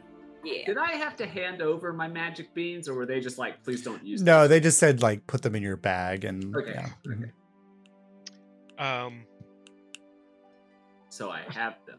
Yes. So I don't know if they'll actually agree to go help us fight the Veil, but it'd be pretty cool if they did, huh? It was wise of you to even make the suggestion. Yeah. Well, if they immediately said no, I was gonna shame them a little bit. I was gonna be like, oh wow, it seems really similar to the Feywild. Seems, you know, Well, interesting that you guys would do something like Fey would. But I didn't have to do that. They actually were really nice. they have one of the most powerful weapons in the world here, which is their library.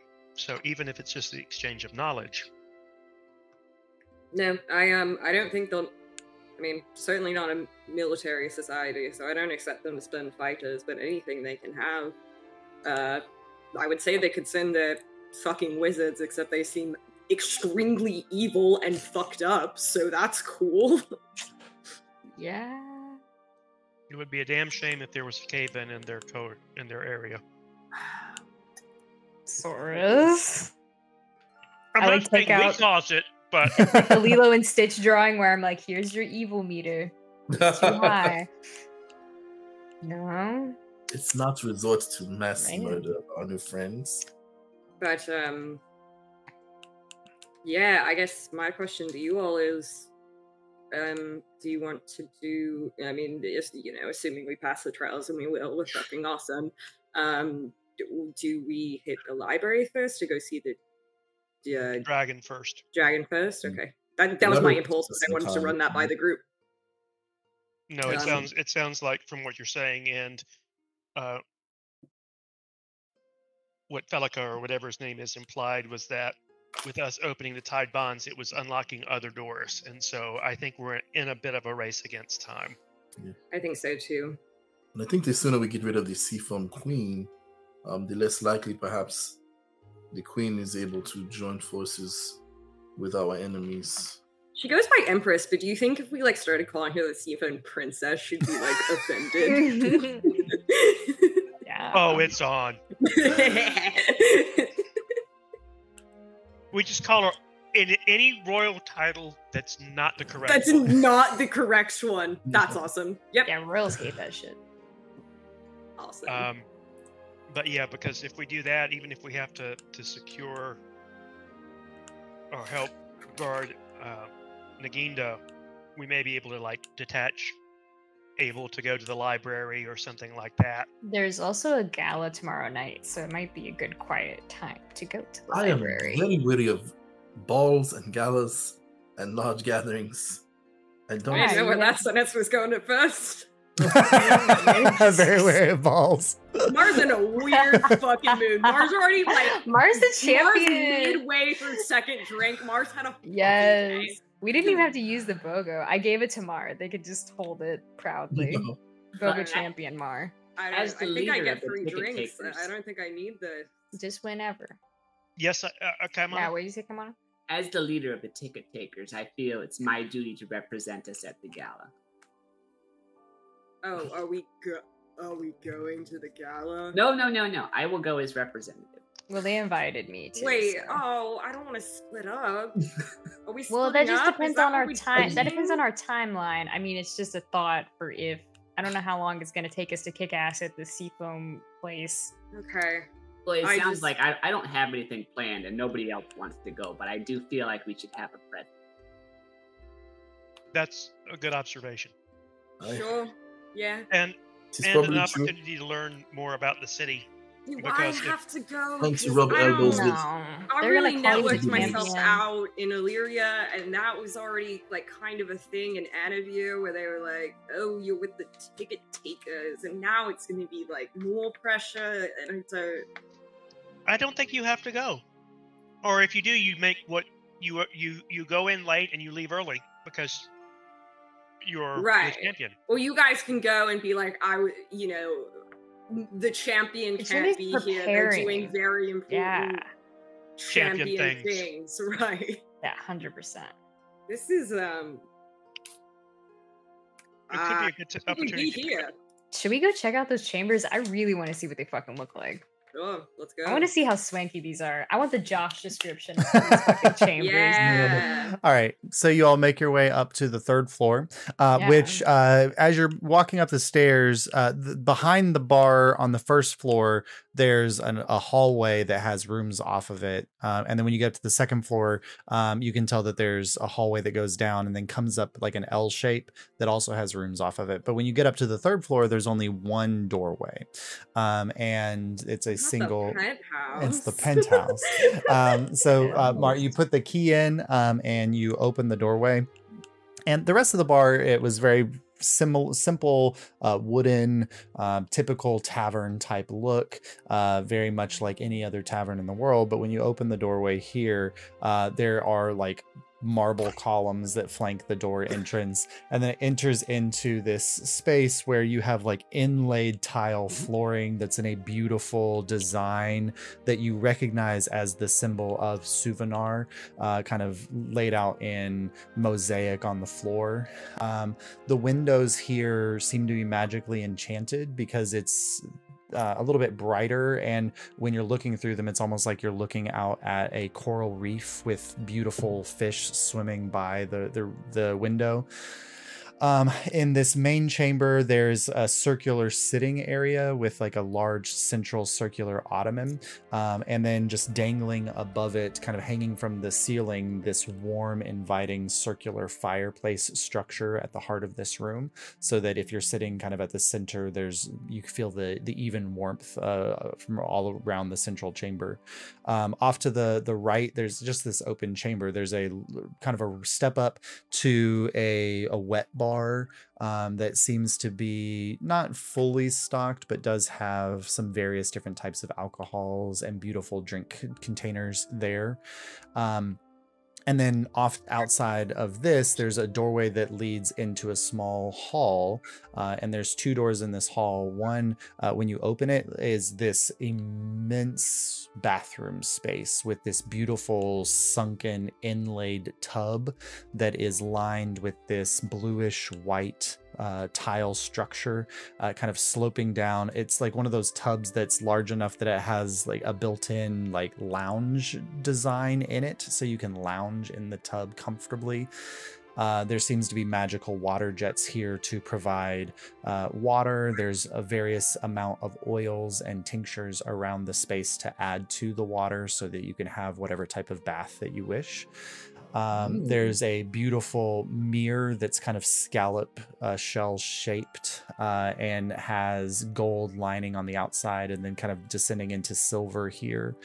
And then the other one you open is the massive bedroom suite. And there is a large, probably king-size bed here that seems to be made of a magically contained orb of water that's kind of floating just a couple inches off of the floor.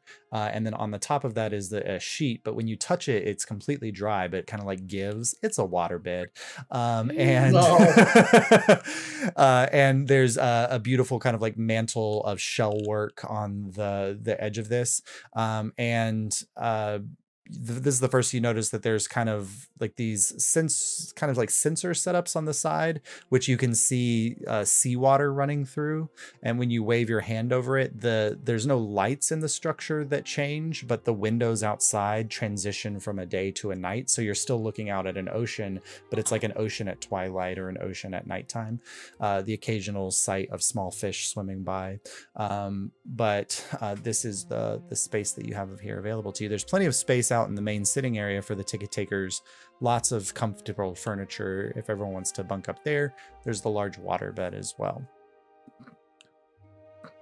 Well, All right, Mar, I mean, you should have become the champion of Souvenir a long time ago. Shit. I know. Being the champion has its perks, huh? All right, let's settle. What? It's cool. There's like marble and shit. Look at all this stuff. You know, Isn't you it pick up a neat? sword, and What do then you think? the fucking king's suite, you know, and you don't think that that's gonna be the chain of events, but here we are, I guess. Here we are.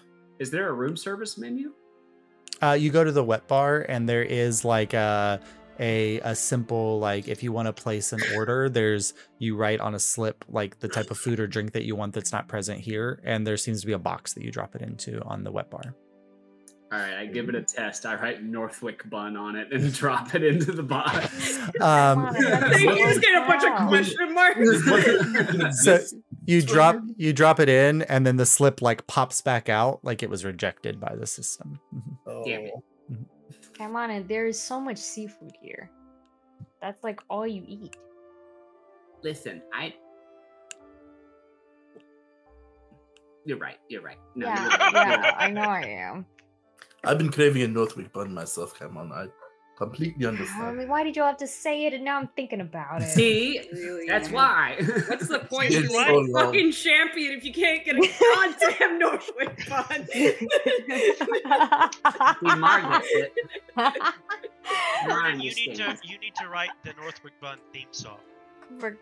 No, I do not make corporate jingles. But... She is far from Calm corporate. down. She's a fucking small business. I'm sorry, I got too carried away in the persona. No, but I don't do product jingles. Northwick buns. I can't. I bet it sounds Guys. like the Prairie Home Companion Powder Milk Yeah. Biscuit play. I played them like the most basic violin song I know and just jazzed it up a bit, and they thought it was like the best thing they've ever heard in their life. So I'm I not think trying to it do anything was. crazy. These people are starving for diversity. It is really sad.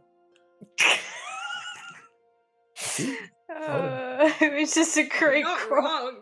Holy shit! I kind of like this place. I think it get old pretty quick. Nah. Okay, maybe. So, any idea of what these trials might consist of? Didn't ask, didn't feel like they would tell me.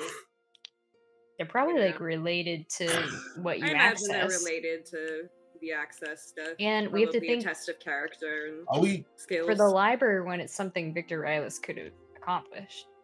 DM, are we completing these tests as a group or as individuals? You don't know. Damn. Yeah, I thought about asking that and then I forgot. But we could ask what's his face, Thelanor, that guy, right? Or like Yeah, a guide Thelanor probably. man. He was downstairs, like in a booth, like writing while you guys were drinking. Oh, he didn't sit with us? That's sad. He said he was going to give you space. Yeah. Oh, We can go interrogate him. Why don't we just ask? Why does it always gotta be It was a interrogation joke. with It's you? a joke about interrogating. Always with the interrogation. Because I'm always interrogating just a little bit. All right, yeah, I will ask him. Okay, so you go back downstairs, and like in the far corner of the lower chamber, kind of a single candle light at his table, you see the tall form of Felinor, his like lightly blue skin, with its intricate tattoos, and he's writing, No. and like there's just papers spread out on the table in various different places, and he's just like writing and seems to be editing something, and then he kind of looks up. Oh, Jordan. This is about the molds. I mean, they're very interesting. Would you like? No, I'm good. So we had a question about not that at all. Okay. Do you know anything about these trials that are happening? Uh, Do you want this, by the way? I'll give him the BOGO. Well, thank you. Would you like to split it? Nope, I'll good. buy and you get one.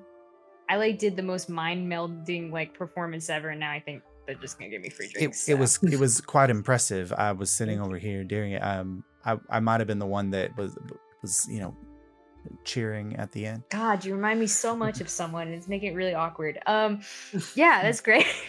He's like blue awkward. Oh yeah. Jerry's like sweating. Well, the trial. I mean, yes.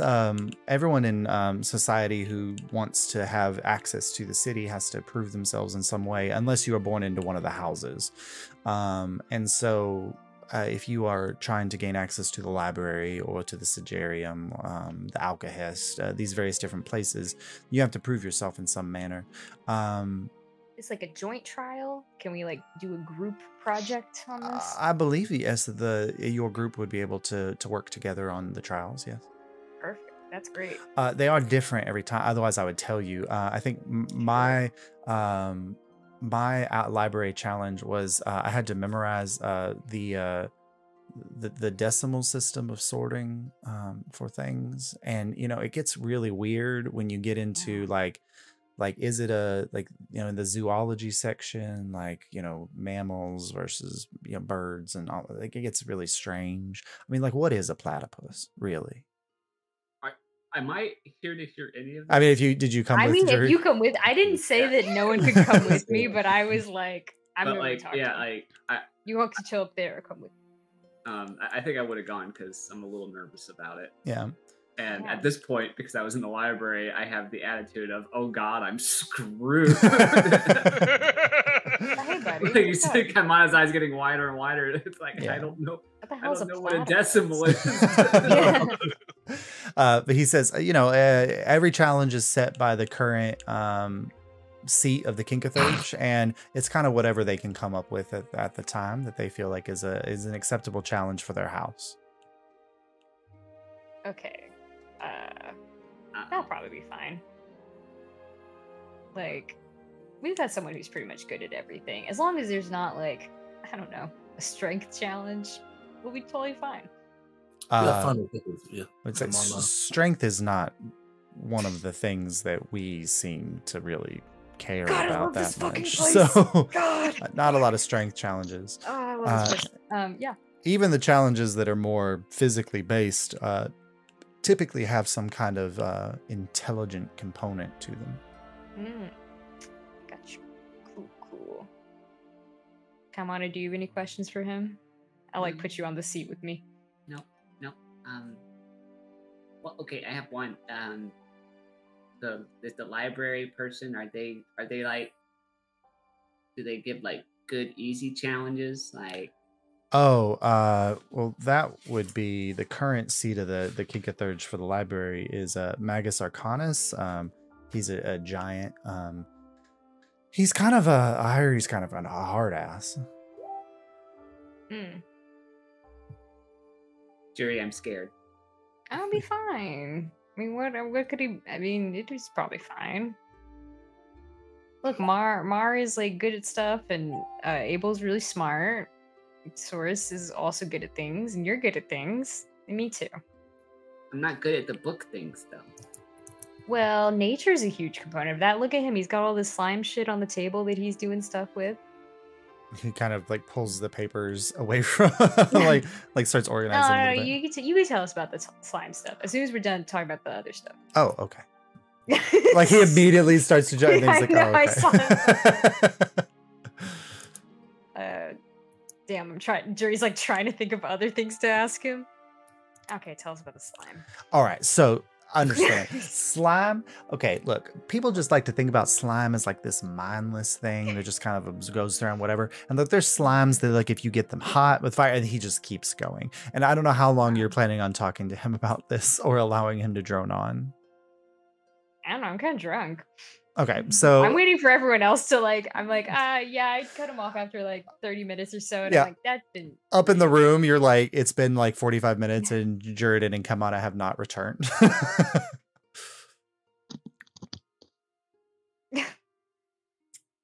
I order some clams. You write clams. Return. I'm gonna go see if the pirates eventually fucking got through. Like if they managed to get Grip Hook to just pull something out. All right. So you make your way downstairs. You see. I'll follow along with Okay. Marlo. You see Jurden and Kaimana in the corner, and just like a very animated Felinor who's like showing diagrams to Jurden of like cave mold and slams. Actually think, is this interesting in any way? I don't know. I don't know. You could. Can you make a performance check? Yes, let's do a performance check for Felinor. Make a performance check. See how much I care. That's a 7. Okay, I cut him off after 30 minutes. He's super passionate. Okay, cool. He's like, oh yeah, we just like the That's champions upstairs died. They need. Mars walking past and does a little salute. Oh goddamn! That's I've got to tell them. I mean, that's fine. We just made it through the abstract. I'm happy to get into the main brunt of the paper later on if you would like to, you know, at some point. Yeah, maybe at some point. I gotta teach like a million people songs. So we'll see if we have some time for that. All right. Can I ask you one more thing? Yeah. Do you know anything about Victor Rylas's trial or when he was here? I wasn't part of the Kinkithurge at that time, or you know, hadn't gone through my trial. I was very young at that time. I'm only 32. Do you know anyone who like would have witnessed it? I could talk to. Well, the Kinkithurge does alter its members on a rotating basis. So every 10 years a member comes off. And so there should be a couple members of the Kinkithurge who were members at the time. I feel like it might be Pallas Alexandra has been a member the longest, I think. She's next to rotate off. So she would have been at the time. All right. She's the head of the Athenium. Okay. Perfect. Cool. I will. Kaimana, shall we? Yes. Okay. Kaimana, I think is just like, did you? I feel like you listening to Slime Molds, you just zoned out for like 30 minutes. I think he was actually into it. Like, oh, you're like, wow. Slime molds are very interesting. But like, but was like, it's too giving him weird. different names is like that's the wrong name for that. Like using his That's name. the spiky bit. Yeah. Yeah. Yeah. That one tastes bad. I'll tell Mar whatever. He had just started getting into the difference between molds and oozes. And so you were, you know, about to mention, you know, get into the ooze category, and that's really interesting. All right. But Marlo, you walk outside and Mar just throughout this inn, I think has instead of usual just zapping both my swords into the ether, I will have the wave dancer like sheathed at my side, which Mar feels like is the douchiest fucking move in the world, but that they must commit to this persona now. Yeah. I love this. You catch a few eyes from patrons who kind of see you walk by, and they just kind of nod deferentially in your direction. I nod back uncomfortably. Yeah. But you make your way outside, and the first thing you notice is that the dome structure oddly is there's a smattering of stars on the dome structure. So even though like we're underwater, they've programmed this dome to have a night sky. And you see that there's a clear, like, just from your knowledge and study of the moons and things like that, that they have recreated the constellations of the night sky of Alyria here. So clearly for the magic users and things that they still have access to those elements that the surface dwellers would have. When you get outside, you find the Seablade crew is all kind of on the front kind of patio portion of this bar, huddled around each other, having quiet conversations. Oh, I can start walking backwards like I've walked in on something. Let's see. Nope. That's a natural one. But I have really good hearing, so while I'm doing that. Yeah, go ahead and make a perception check with advantage. Yes. Terrible. Less terrible. What would this be? Perception? Yes. 23. 23. So kind of as you're hearing, and there's like the hushed tones of Arian speaking first. And she's just saying, I don't exactly know how we are going to get access to the library. I don't trust some of us. And she makes a reference to Grip Hook to be able to pass the challenge there. I assume the three of you, and she motions to Misty and Ilwarin and Elia, that they should, you all will handle the broker challenge tomorrow. We would like to have access to the wares that they have there. It might be worth asking the ticket takers if we should all just go in on one ticket. And that's kind of what you hear as you're backing out. Mm-hmm. I'm just gonna back up, like awkwardly, like I'm like, should I intrude? I don't know if I should intrude. Like it's very uncomfortable for me at this moment. I think I like bang into like the door, like trying to back out because I'm like too busy listening to them, and I'm already tipsy as fuck. Yeah. So, When you bang into the door, and then immediately like you see like the shape of Misty like pop up, and she's like standing next to you. I was looking to see if you guys had passed, and then you guys were, having a conversation. I didn't want to interrupt. Misty kind of. You should try saying you're with the champion and seeing if you get free drinks, because I think I get free drinks here. Misty like looks back, and Arian says, Maro, I was hoping to run into you. Do you mind? We could have a moment. Oh, yeah, totally. Good. Get another round, and she motions, and Misty immediately goes inside to get another round of drinks. And she Arian kind of like walks down the steps out onto the lawn, although it's not grass, it's like a pebble lawn here. Mm-hmm. And she's kind of looking up at the stars. And then you see like rising in the corner, like this faint sliver of a fake moon is rising in the night sky here. She says, I hate this place. Then we feel the same way. It's not even, like, you would think it's the champion stuff, right? And that is uncomfortable, but I think it would drive me crazy to not see the actual stars. Yeah, I think that's why they did it, right? Imagine being underground or underwater for so long that you could not see the stars in the sky. But it's just so fake. I wonder how many of them even look at them anymore.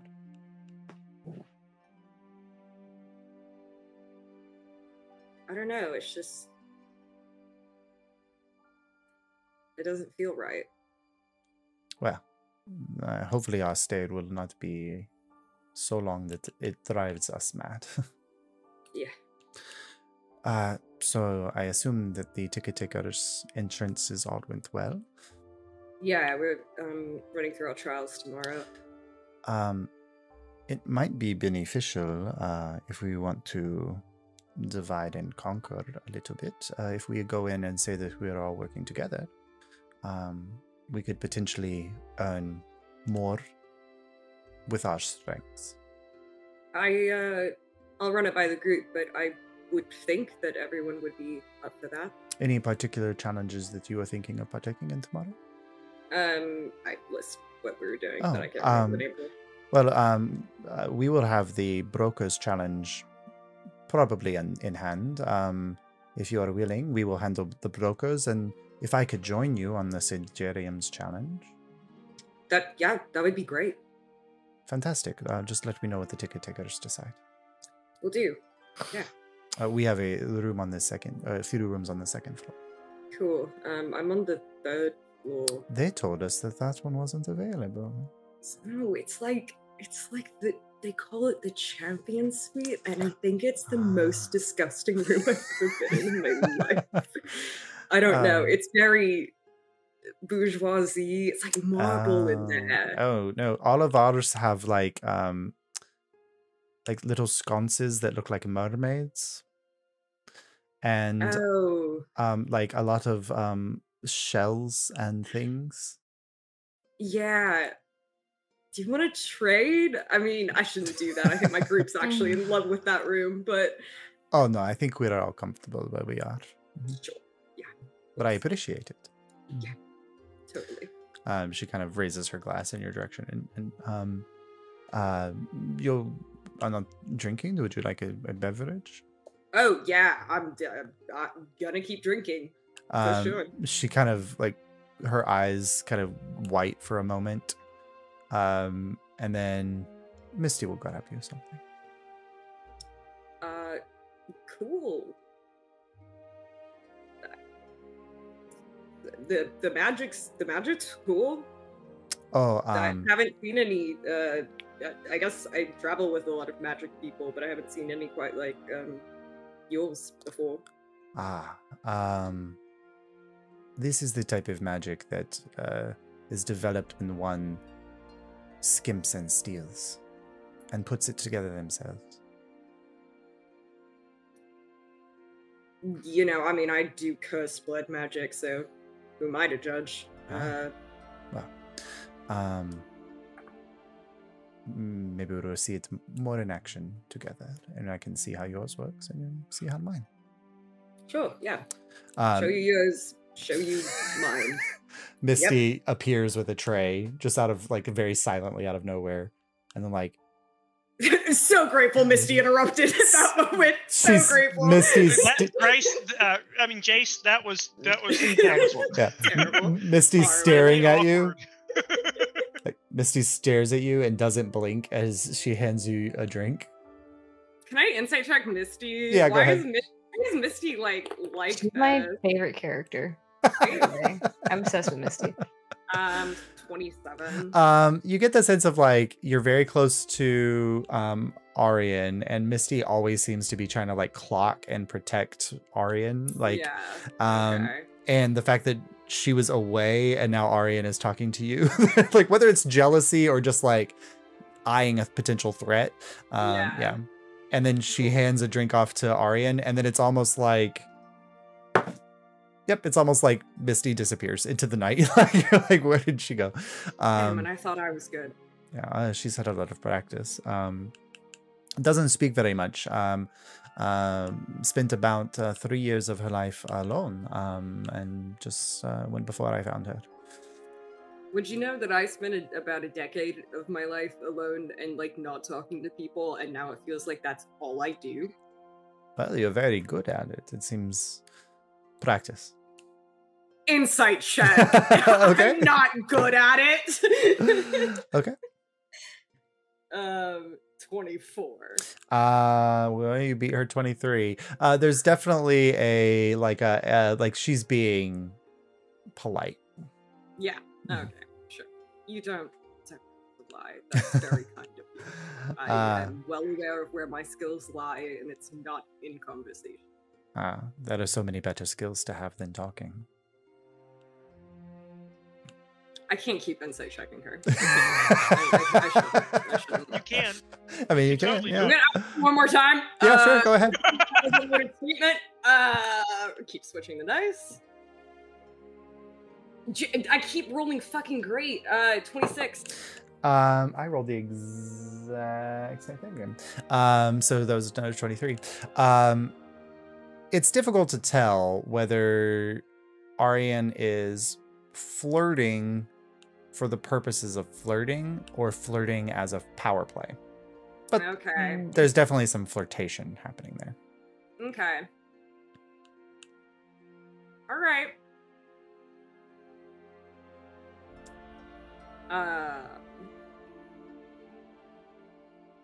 How far away am I from the group? Like, I'm like far out of message range, right? No, I feel like the last that you saw during Kaimana, they would be in message range because they were down on the first floor. Yeah.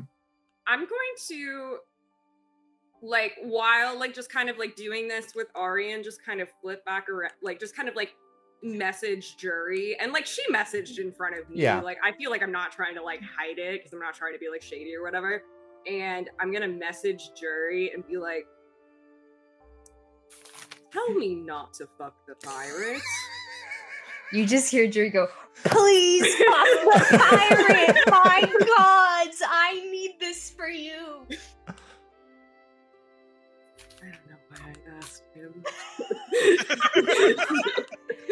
You get it? I feel like You're you muted, get another Kamana. message that's like, "Wait, are you really gonna fuck the pirate?" I don't respond. Wait a minute. I stopped responding to you completely. Marla, Yeah, you're okay. I'm just gonna keep talking to Aryan, and just kind of just see where the night goes. Okay. Let's see. Oh. So as the conversation kind of dwindles a little bit, and she's just like, well, I should probably get back to the crew at some point. Sure.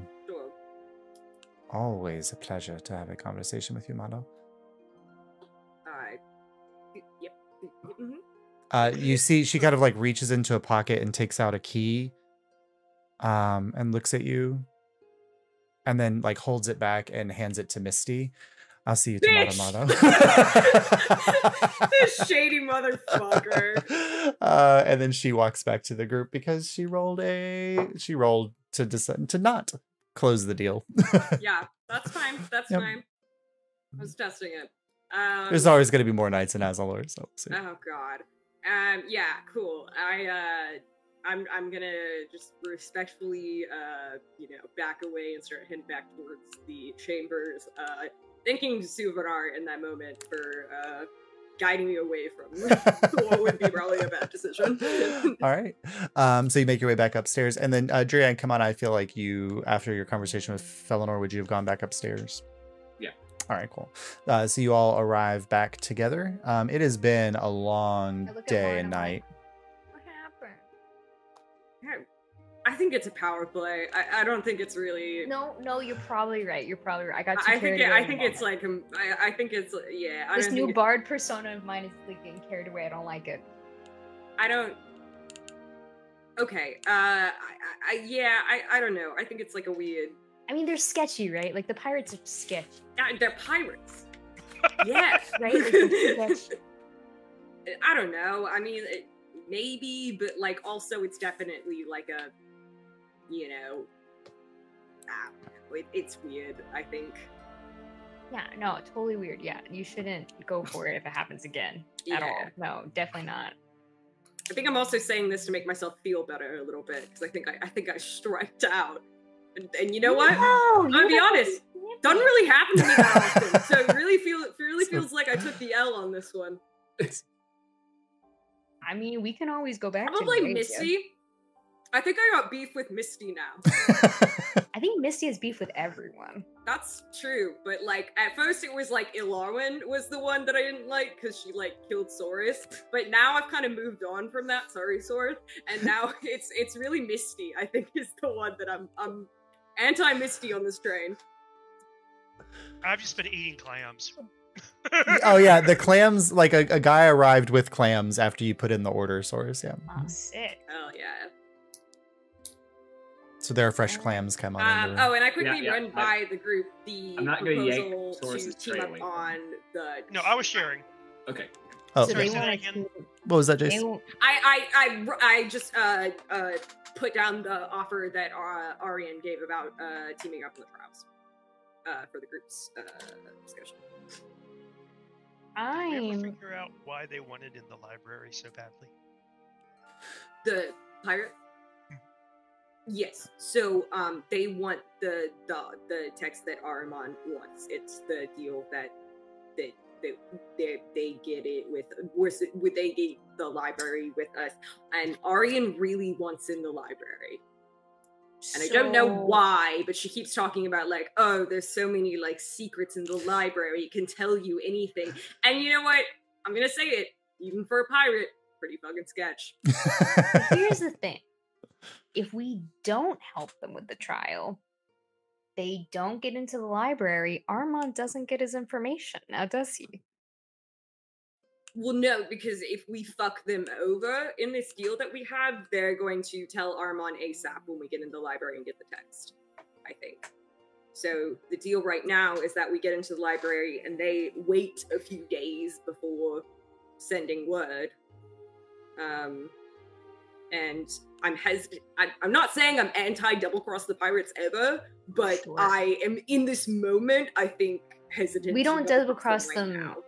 yet, is your implication. Yeah, right now I'm saying probably not. Okay. Is my impulse. Perception check to see if anyone is listening Yeah, in same. on us. Okay. Go Oh, ahead. the Yorian situation. Yeah, yet Misty again. in the Oh, window. the Yorian. What's your perception, Rob? I also would. plus I would 11. say if Mar was Okay, I'm having gonna this help Rob. conversation, Mar would have I'm put gonna up the help ring. Rob. Okay, so the ring's active, so yeah, but they can still roll to see if I should anybody's have outside. said that, Yeah. but like for Mar to like have conversations like these, Mar would have the ring. Natural 17 plus 11, so 28. Okay. So at some point in the conversation, Saurus, you like Mars got the ring activated, so no one would be able to hear anything outside of what the room other than like garbled whispers. There was a moment where you just heard like the light like pattering of feet outside the door descending back down the staircase. That bitch. Mm, I tell the group. that was for sure Misty. That's for sure fucking Misty. I'm telling you guys. Well, I'm not sure we would have heard Misty. Maybe it did sound like pod feet. Yeah. I She's the only rolled. one That's that- the first really shitty roll for Misty that I've had. I was gonna say she's the only one with She heard Yeah. the garbled whispers and was so mad that we Yeah. put up a spell. Yeah. And she stomped away. I can't hear shit. Yeah. But that doesn't mean that somebody didn't have Some other kind of effect, yeah, Mhm. that they could have been spying. Sure. Yeah. Well, would my proof against scrying have helped with that? Yeah, they wouldn't be able to scry on you. Oh, Abel has a lantern of revealing. Okay, you put up the lantern revealing. Before we started our conversation, he would have put out the lantern and tried to get as much of the room bathed in its light as possible. to see if we- Okay. Yeah, at no point did you see a scrying orb appear. Yeah, I'm just concerned about them also crossing us in some kind of way. So should just be careful. I think if we don't help Arian get what she wants in the library, that's going to happen. But I am very frightened of And what she it also wants. depends on how long it takes her to find what she's looking for, because it sounds like she's got ulterior motive, and I have a feeling she's going to look for what she wants first. Well, maybe if we know Aryan really needs to get in the library, we can use that to our advantage too. If there's anything more we want to ask of her, sweeten the deal a little bit. Just stuff to consider. Not like we're going to talk to her tonight. Oh, it feels like I'm a Vox Populi again. That's nice. You are in Vox Populi.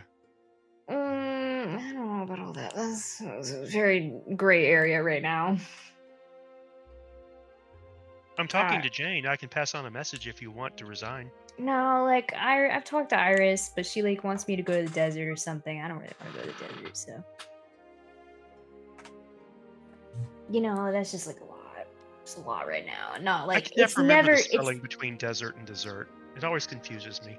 hey, let's It see if they can. confuses everybody. I Don't put worry about chocolate. it. I put chocolate cake on the little tab and send it in. About 3 minutes later, there's a knock at the door, and this Triton woman is standing there. I Chocolate- love this fucking chocolate place. cake? I like mage hand it to me. The door closes. We tip. Oh, nice. Okay. And then they're like, "We don't tip here." Yeah, and I was they about to shove say the that. money back in your hand. Universal income here. She puts it in her pocket. I give her 5 silver. Okay. Yeah. Anyway, let's eat this chocolate cake and forget about all that for a minute. Mar, I do ask in a very odd question if I could have the dexterity manual that you read, even though all the letters have faded and will be faded for a century. Yeah. Okay. Thank you. And I'll pass on to the group that the Athenium leader would have been present during Victor Rylas's trial and everything while he was here. So if we want more information about him in general being here, we could talk to her. So Definitely. anyway, Alright. there you go. Anything else you all want to do before you bed down for the evening? Can I see if I'm inside the puzzle box simulator? If Amanira is gonna be there as well, so if they power down like for the night or something. So I think the Amanira said last time it's because that Amanira has left Ikuzi's lab. She's no longer has access to the puzzle box. Okay. All right, never mind then. Yeah, she's on the ship with the rats. I'm gonna try out Dimension Door while we're chilling here for a little bit. I'm just seeing if Dimension Door just works in the space in general. I'm just Dimension Dooring to like the other side of the room. Okay. Because I have suspicions about how this magic works. Okay. And my wild magic has to roll probably. Yeah, I so roll a have to- D100. Yeah. Oh no. Okay. I got 63. 63. So you teleport across the room. Okay. And then the moment you like step out of the teleport, the entire room fills with a cloud of fog. I'm sorry. Why? I'm sorry. I didn't mean to. I didn't mean to. I put dancing lights in it. Is this a no smoking room? That's gonna be really unfortunate if it is. I'm sorry. I'm sorry. I was trying to see if the teleportation magic works. Did it work? We couldn't see because fog. I teleport across the room, so within spaces it seems like it's fine. God, it's fucking everywhere. It slowly, about 5 minutes later, fades away. Yeah. Okay. Well, I have a feeling maybe teleportation's more complicated in other spaces here, but within, seems like it's alright. I imagine teleporting in and out of Azulore might be the one that they got a lock on, but maybe not right now, you know? Because maybe that's just like all messed up now. I also want to try to send to Nairoy and just be like, hey, I'm in Azulore. That's kind of crazy. How are you? I don't know if this message will go through. There's the best performance of my life. There's a solid minute. Mm. And then the response comes back to you. Hey, Jury, going in and, can't, like every word, Yeah. it's a little burled, and then that's all you hear. Yeah, there's definitely something between here and the outside world. Anyway, that's my experimentation for the night. And now I'll probably go sleep. Okay. Cool. Alright. Anyone want the giant fucking bed? Is it the water bed? Yeah. I want to try that. It's like floating but not wet. I like the sound. Okay, Kamada, you cannot puncture it. Very important. Okay. I think you should get in the water bed. No, that No. you ruined the waterbed. I'm not getting charged for the construction of this space. This is why waterbeds are age 3 and up, Source. Exactly those kind of fucking statements. Important question, Josh. Yeah. I'm assuming this is like a magical water bed. Yes. All right. Are there fish in the waterbed? Yeah. Whether they're real or not, or just illusory, you don't know, but there are like fish swimming around in the waterbed. Yeah. Right. Kamada sleeps like face down, and all he's doing is watching Watching the fish. inside Yeah. the waterbed. The waterbed itself like gives off a light glow, like there's sunlight drifting through water. But then when all of the chamber windows kind of go to that nighttime view, it is like looking down through water under a full moon, just like a light silvery look, and then just the occasional silver dart of a fish from your vantage point. Yeah. Kamada is going to sleep better than he has ever slept while he's been with Yeah, the and ticket. sleeping on the waterbed is like sleeping when you're floating in water, but like without the added necessity of being wet to do it. Yeah, without the fear of drowning. Yeah, it's like an isolation tank, but like, yeah. All right. Does everyone else bed down for the Source evening? tries to do his usual message to Jane, but I assume gets the same garbled response. Yeah, you get a garbled return response that you hear like every other word or syllable. That there's something like there's some kind of magical something it's meant to garble or mix up sendings and things like that, which you can probably assume also would apply to things like teleportation. Okay. Yeah, and I just did basic. We're in Azulore. We're okay. Yeah, I mean, you heard Just back very, very, and repeated a couple of times, so hopefully it got through. Yeah, and you get back a garbled message that's just like, stay safe. Okay. Keep me informed, yeah. As much as that you can hear. Okay, anybody else for the evening? All right. I'm good. So you all bed down for your first long rest in a little while. I give Anansi specific instructions to watch for any odd activity near the doors or windows. He has to remain vigilant the entire night and do not get distracted by squirrels or little rats. Saurus and Thistle, little Saurus and Thistle do come out at night and are like running around the space. But they get the zoomies. They get the zoomies, yeah. At some point, Anansi swears to you that they saw what looked like a cat swimming by the window, but they weren't quite sure.